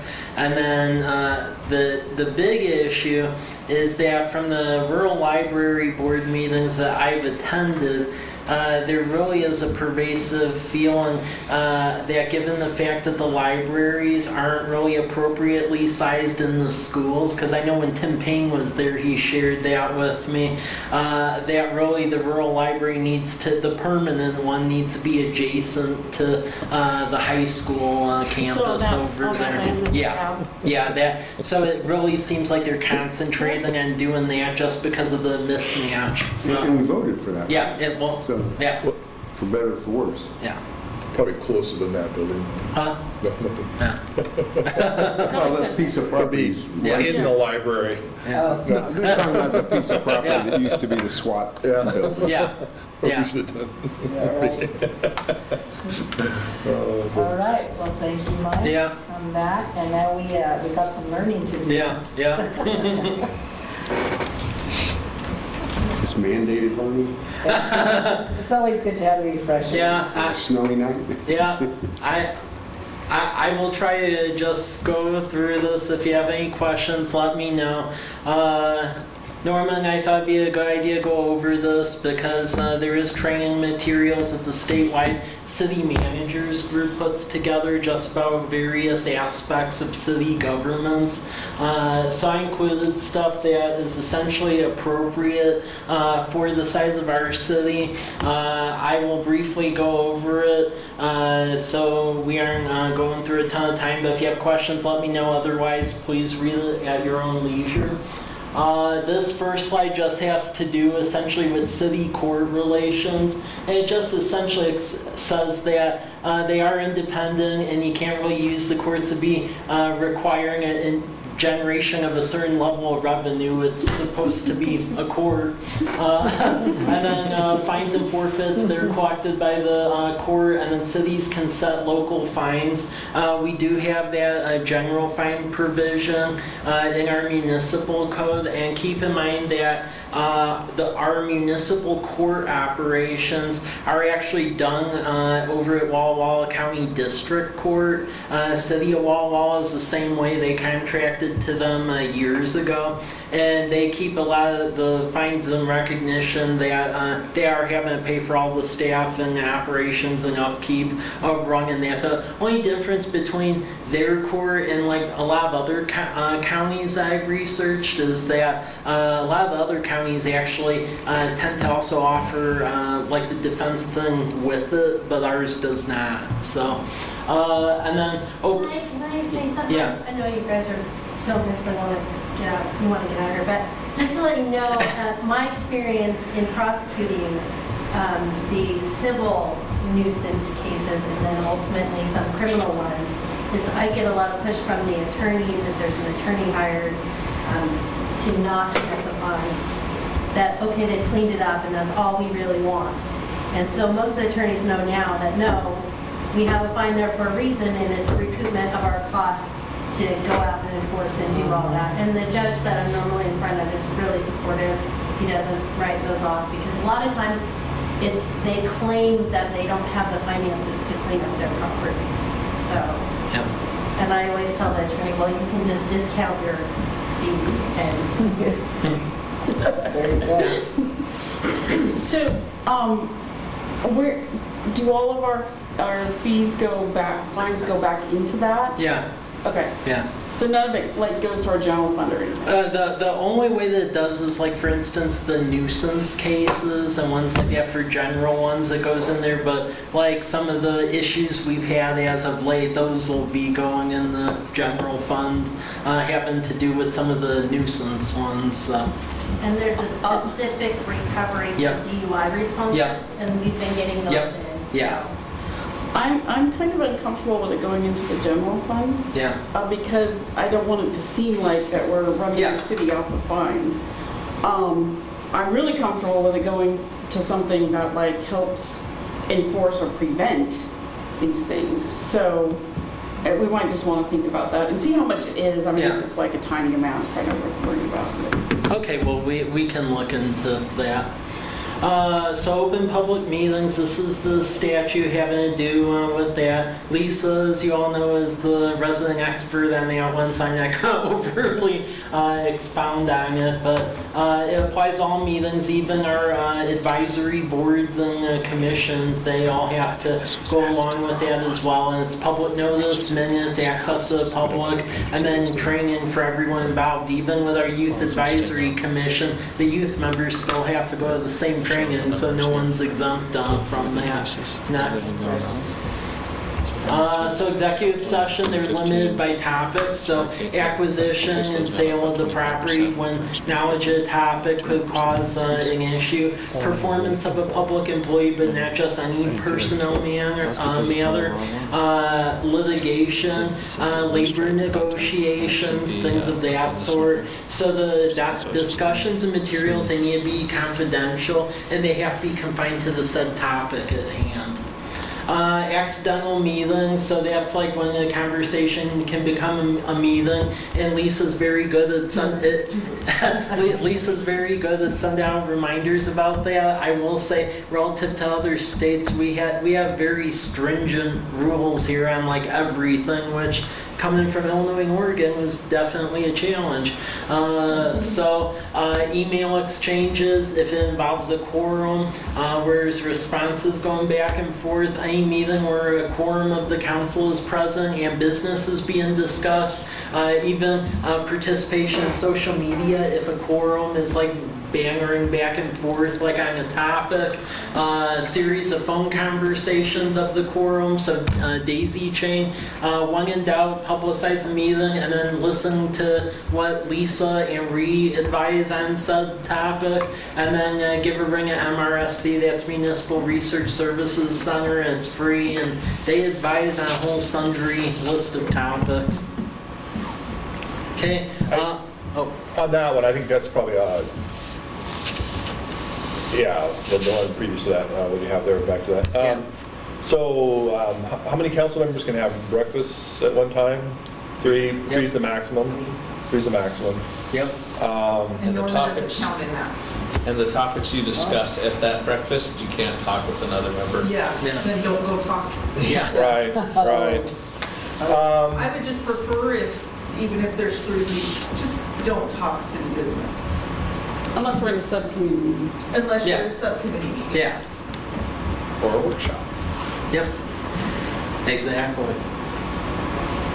Yeah, it's just something to really be cognizant of, because very strict law here, and there's always people who are trying to use that, so.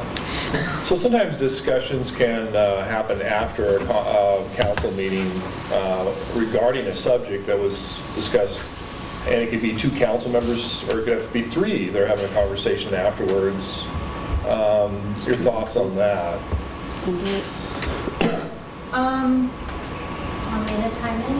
Yeah. Please. I think what they're concerned about is that any deliberative process needs to be in the public. So if you're discussing something and you get to, well, you know, this council member thinks of it as this way, what do you think?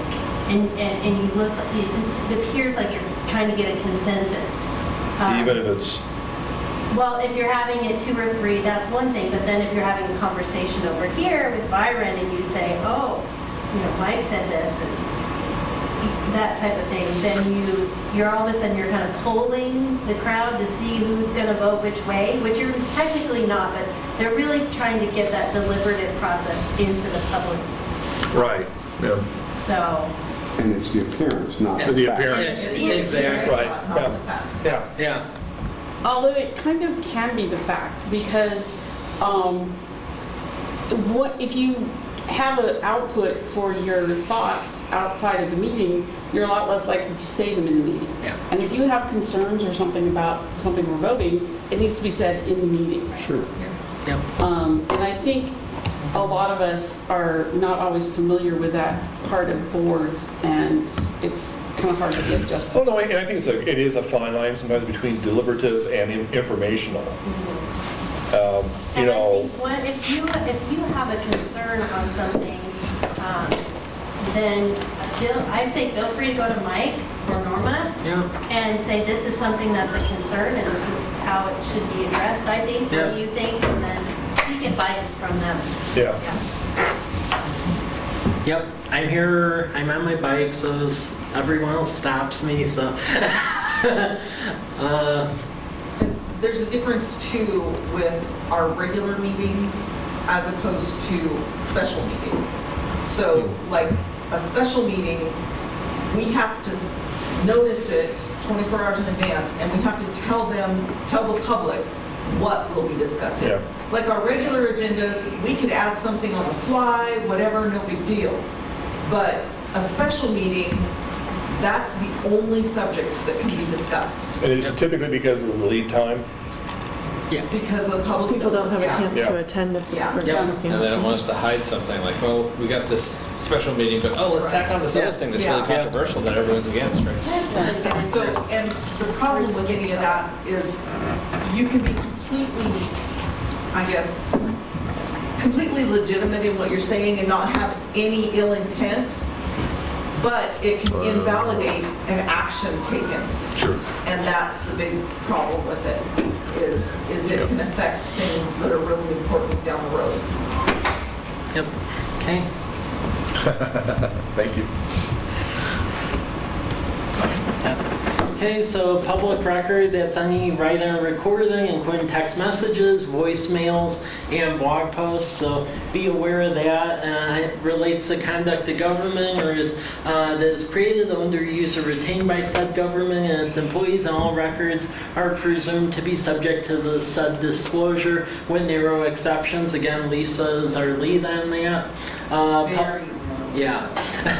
Public disclosure requests, it can be in any form. They really don't have to disclose the purpose of said request, but they do not require you to create records that don't currently exist, and the agencies must respond promptly or be subject to monetary fines. And I'll say Lisa's excellent on that, but because we did have a situation with a serial requester, which I won't mention the name, but I know. But just to put it in perspective, we did it properly and he was cool with it and we moved on. City of Pullman dealt with the same serial requester, didn't properly respond, and now he's suing them for $500,000 for the same response we got. So it's all about how you respond to these said serial requesters. So something to be very vigilant on because they use the system to sue cities. So. Legislative update, there were changes which our representative at the time, Neely, was instrumental in. So we do now have some charges for electronic copies of records or locating complex requests. It also defines requests that are overly broad, and that allows agencies to deny automatically generated requests, because there are robo requests that you can get from companies that are just really out there. So that does allow that. And then House Bill 1594, that just has to do with personal records of volunteers, and then requires agency to maintain a log of requests. So. What kind of records are requested that aren't already always public? Is everything's on board docs or recordings on YouTube?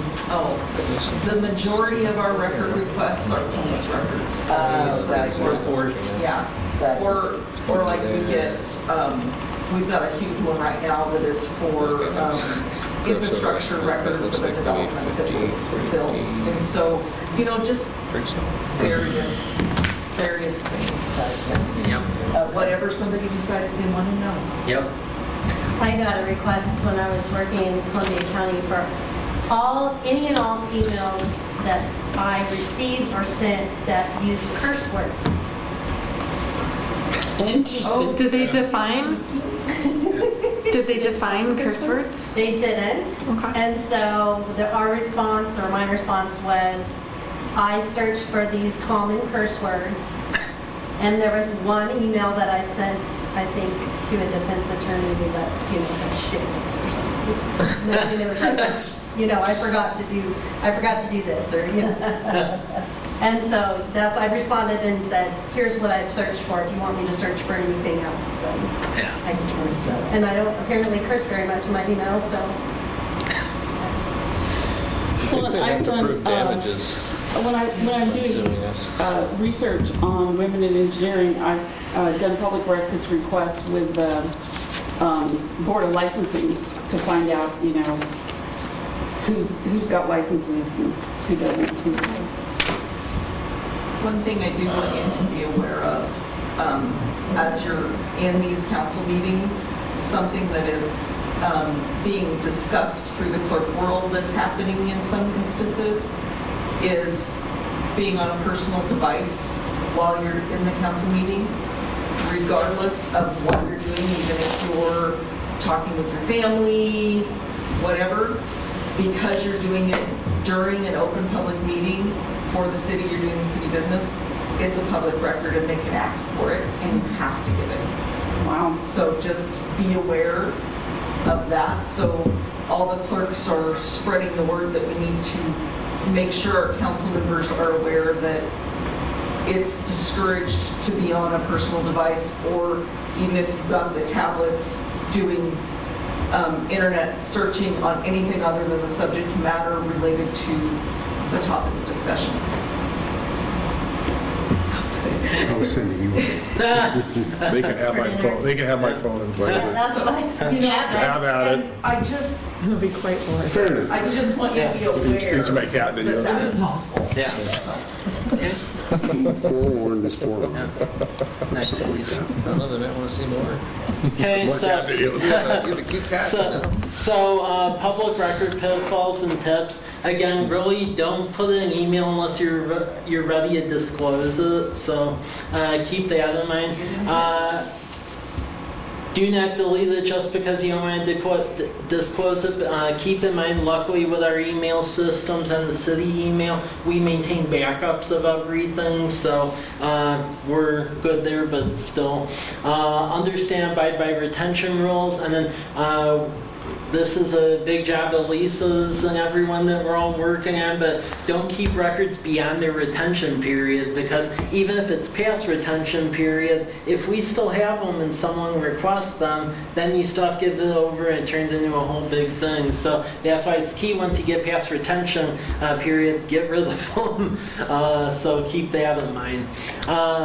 Public records pitfalls, so have policy for social media. We have that. Error on site disclosure. If you notice on our website, we try to put everything in kitchen sink out there. Make sure staff understands, and then picking battles. So next. Getting into budgeting, so this gets into our BARS accounting system. So coming from other states, Washington State is a very unique creature because typically you have your normal forms of accounting, but here in the state of Washington, it primarily is cash basis, and then the various coding that you use is actually prescribed by the state auditor, and it's called the BARS manual, and this is like one of the only states that's like that. Threw me for a loop when I moved here from Oregon and Illinois, because most of the time you don't have like a state manual for cities and those other states, so it's really weird.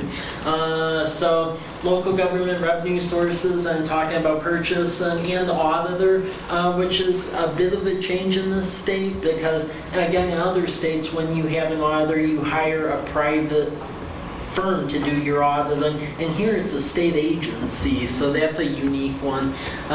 Next. So speaking of audit, is it still in process? Yeah. And we'll be invited to the exit? Yeah. Okay. Yep. So big picture constitutional provisions. So gifting of public funds is prohibited, no lending of public credit, and that is that whole concept behind the like tax increment financing, which hopefully that bill will fix. No income tax, and then the property tax cap at 1%, which is unique because in other states, many states don't have a cap period, or if they do have a cap, it's like 6%, but here it's the 1%. Okay, so outline of BAR's manual, chart of accounts, and then it has the budgeting, accounting, and financial reporting. And you have the options of, in essence, having the annual or the biennial budgeting.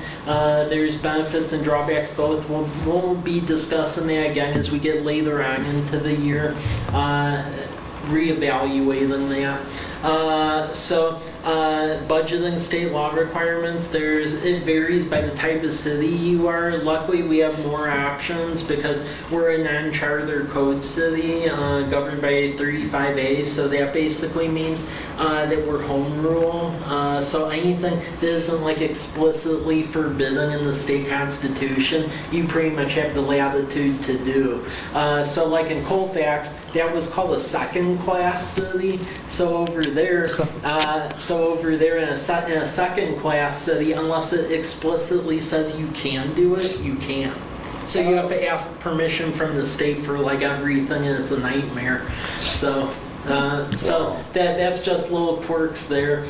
So BAR's impact and budget approaches. You've seen our chart of accounts. Have any questions on that? Ask Brian or Jayshree or myself. The timelines, we always give that out in the summer, what the budget will be. The timeline looks like, our required public hearings, and then our guidance. So factors contributing to budget challenges. Again, the citizen initiatives where the legislature has a chance to vote on it, but then if they don't, it then can be run as an initiative such as 976. That function does not exist in many other states, so it makes it a challenge here.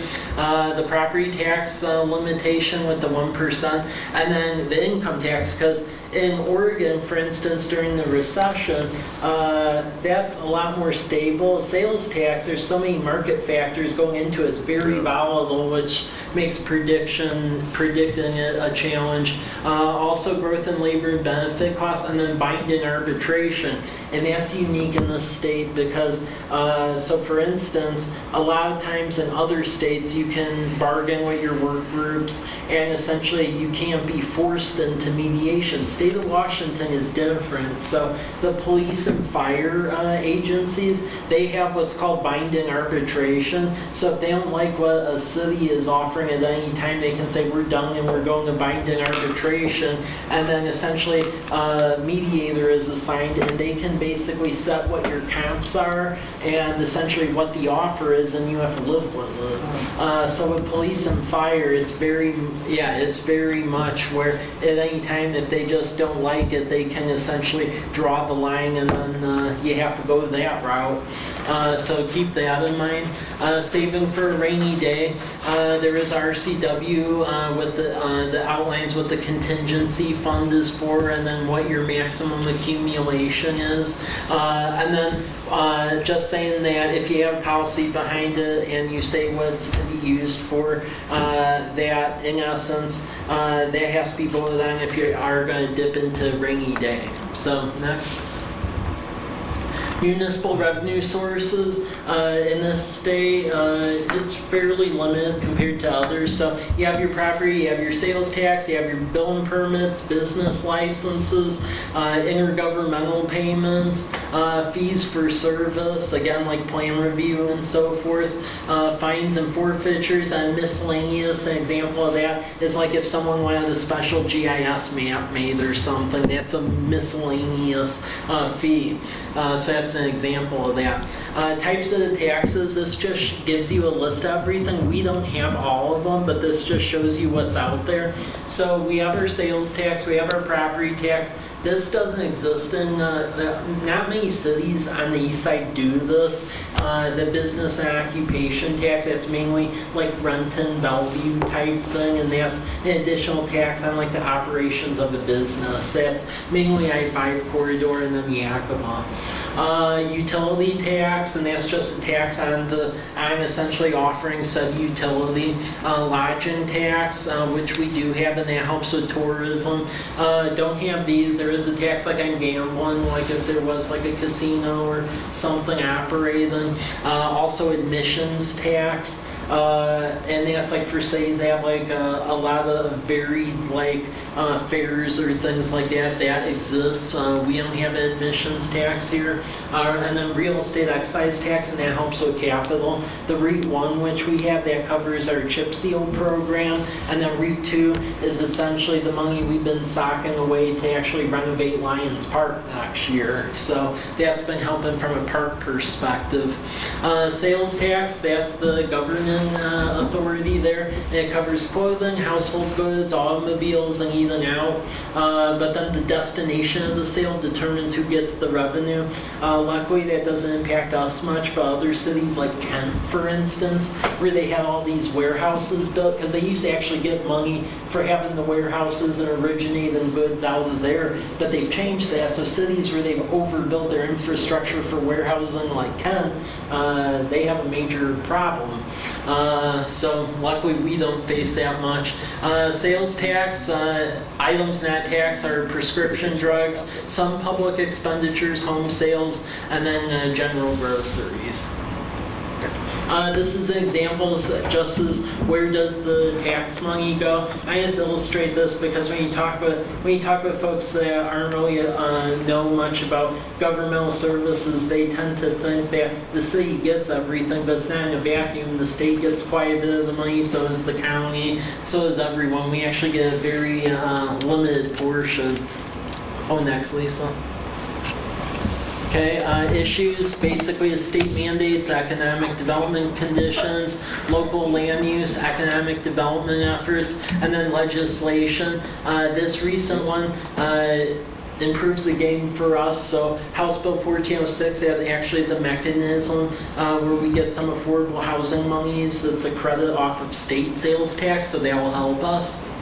Property tax, that's in Title 84. There's over 30 types of taxing districts that can essentially get into property tax. You have your statutory limit and then constitutional limits and things of that sort. Property tax, here is an example just of like how it basically works, divvying up your levy per the 1,000 valuation. Okay. And then this just basically goes over some truths about it, such as information about the levy, and then the fact that while we do have the ability to decide whether or not you take the 1%, you also do get a minor increase off of what your new construction amount is, so new development. Also, the assessor determines home values. Yeah, something to always watch. Our assessor here does a fairly good job, but like in Whitman County, for instance, they actually didn't update like the value of the homes in Whitman County, where it was like once every 15 years they'd take a look at it, which you aren't supposed to do, by the way, but they did it. So when we would get our tax collections, they were severely depressed because it was like off of like 2000 data. So yeah.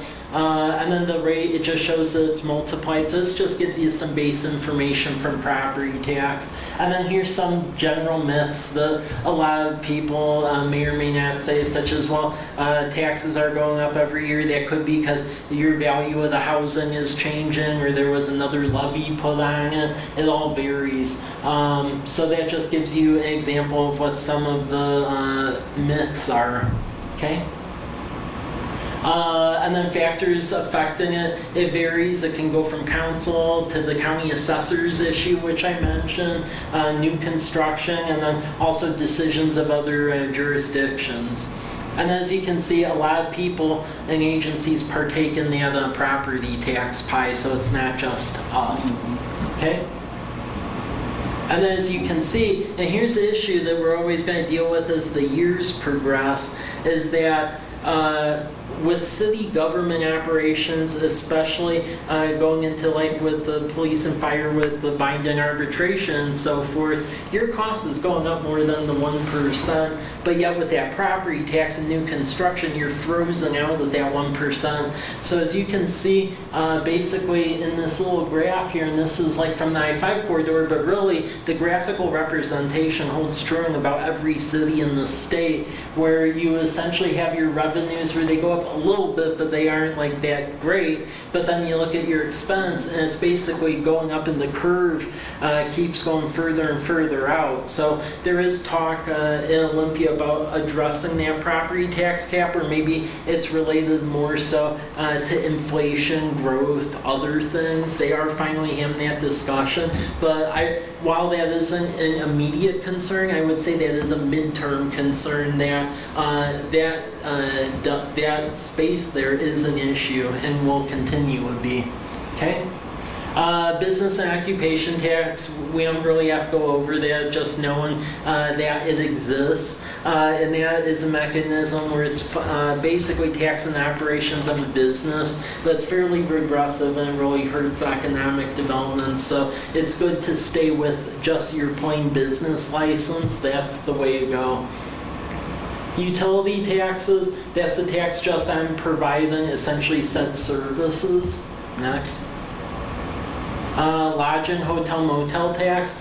We have that here in town, and it's essentially a tax on lodging, so the university guest rooms and then vacation rentals, for instance. But then the monies derived from such have to be used for special events and things that really drum up tourism. And our Lodging Tax Advisory Commission, they ultimately review said requests, rank them, and then decide where the awards go, and then the city council votes all up or all down on it. Real estate excise tax, that covers essentially the capital, and all the said projects have to be in the capital facility plan. That's why it's so important we have one with a 6-year window that's detailed like what we do every year now. And then here's other taxes, leasehold, so that's like for operations that don't traditionally like pay a tax, but they're governmental. So Washington Department of Transportation, they'll pay leasehold tax from time to time. And then there's others that are shared with us, so gas tax, and that helps fund TIB, liquor tax, EMS levy, which that's out there now and continue that. Criminal justice sales tax, that helps with our acquisition of the cameras for the parks. If we did have a fire pension, luckily we don't, they're in the PERS system, but there's a fire insurance, and then the marijuana excise tax. Next. Mike? Yeah. Is it possible for us to break this up into maybe 2 training sessions? Yeah. Because I think everyone's getting kind of tired. Yep. But I do want to continue with this Okay. training. I think it's really important for us to understand this all, but maybe break it up. We can start from other revenues at the next one. Yeah, that would be fine. Yeah. All right, is there everybody okay with that? Yeah. Amen. And one comment, I really appreciate the effort you've put in and are putting in and going to be putting into kind of just informing us more about this kind of stuff. And it might be kind of nice at other workshops to just kind of have like maybe 15, 20, 30-minute like just subject discussion about something in education, about stuff that maybe we wouldn't typically come across, provided we have room in the agenda and whatnot. I just like the idea of getting of having essentially an education opportunity scheduled. Okay. So I'm for that at least. I don't know how the rest of you guys feel. I but- got too. I think this was great information. Splitting it up into chunks makes it usually Yeah. easier for people to Yeah, comprehend. this is a lot of information, just saying. Well, why not? I was powering through it because I help teach at the Yeah. City Managers Association. We tend to just Well, go. I'm sure there's so much we could ask or think Yeah. more, but you're feeling rushed. Yeah. And I don't want you to feel rushed Sure. either. Yeah, true. So how about we go from other revenues starting next time? Yeah, that would be fine. And then we aren't going to go over this, but just to show you, Lisa did an excellent job putting together the document that actually goes over all the rules that y'all adopted. It looks Really well looks formatted. official. Looks great. I'm planning to read that tonight if I don't sleep. How do we find that kind of stuff and any of the other things that used to be in the back of our binder? Like, we used to have like some resources and stuff that even had like the history of council members and our contact information. On the little thumb drive that I gave you. Who carries a thumb drive, Lisa? It's not available anywhere else. We just have to keep the thumb drive? I got that. I somewhere still in have my my truck. thumb Well, I drive, have Heather. it, but I don't carry it with me. I know exactly just where it left is. It's it on in my my truck. desk. They're not available Is there- online anywhere. Is there a possibility to set up a shared docs place where only Oh, you have yours with you? council members That's have impressive. access? I will It's look possible. into that. We have to, Just teasing. as long as it's just I saw that. the documents, as long as it's not an exchange of anything. Right. So we can only have read writes, we can't edit or anything. I have it with me. There you go. Everybody happy? That's where you I'm not gonna pull it out though, come on. Snap. Okay. Thank you. Okay, Lisa. just copy Just all be of that. that onto your computer. This does look great. And But wait, I'm sorry, that's not on here because I have it. I just made this. I know, that's what I'm saying. So there's nowhere, no place that we're You can getting get it. this from Word Docs, you can download it. Just download it and just hold on to it, and then, Yeah. like Jerry says, You every could time it download it changes, right I just now need onto to your download it laptop. again. Yeah. Delete the old one and download the new one. All I'm saying is like, when I try to search for things in the meeting things, it's just a pain in the keister. And so like this kind of stuff, if I want to reference it back easier, that's the only thing I'm thinking. But if you want me to download it, I'll just download it. I don't care. I'm not scared. I just thought maybe there was a place that you kept things like that. I do want to, and not that we have to have any action, I just wanted to mention that Councilmember Hagan did inform us that she was not going to make our workshop today, so I just do like to make sure that we acknowledge her letting us know of her absence. Is she okay? Yeah, I think just the weather and everything's kind of really difficult for her. You had to remind me of the weather. And one thing that I would just advise everyone in council to take a look at, if you go under the administrative section, when you log in on board docs with the indigent defense whole thing, is I had Brian do like a quick and dirty analysis of what, because again, I was trying to get to what it meant basically, and he did an excellent job trying to break it down into something that meant something, so take a look at it. Where is that as you have time. It's So- on the very bottom of the tree, you just scroll down. Under the administrative section. Oh, I'm in the wrong, I got to log into the other one. Okay. You have to be logged in, but if you're logged into Word Docs, it's there. It's there, Under okay. her Under the item? last There. one? No, under training. Yeah, on the last one. Why was it placed there instead Yeah, of why under isn't it under the 202? right? Look at that. Because we were going to do it at the end. That It's seems. right here. Oh, you already had that. Yeah, Did yeah, that help so, the conversation earlier? what, Why didn't she do it?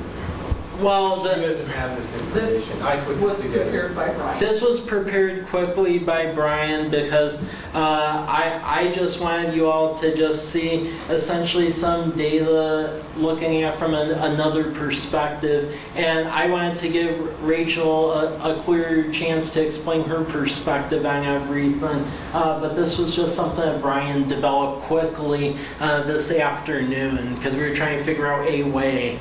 So. Well, I appreciated the offer for the financial staff here to work with Yeah. her and presumably whoever in your office that can add. What? If you want me to go through this quickly, I can. Well, no, this is It was pretty very clear. clear, Yeah. Yeah. but that's why I appreciate the offer for you to work with Yes. her, because Yeah. apparently she She can't do math. can't do math. Or use She's a Excel. lawyer now. Or use Excel. It's not that hard to get those all in one minute. There must be somebody in her office that can do And, math. Somebody sends out the bills. Well, my brother's a lawyer and they had that's fact check, but My All divorce right, lawyer. so are there any other I don't want to talk about it. comments or conversations for the record? All right, then My divorcing lawyer adjourn the knew how to meeting. add. I'll see you in a week. Thanks, Brian. Yeah. thanks Kind for of a personal coming problem, and but staying with us. We- it's still a sore spot I just 10 saw years later. Lisa's email, board meeting, and I was like, okay, I'll take that.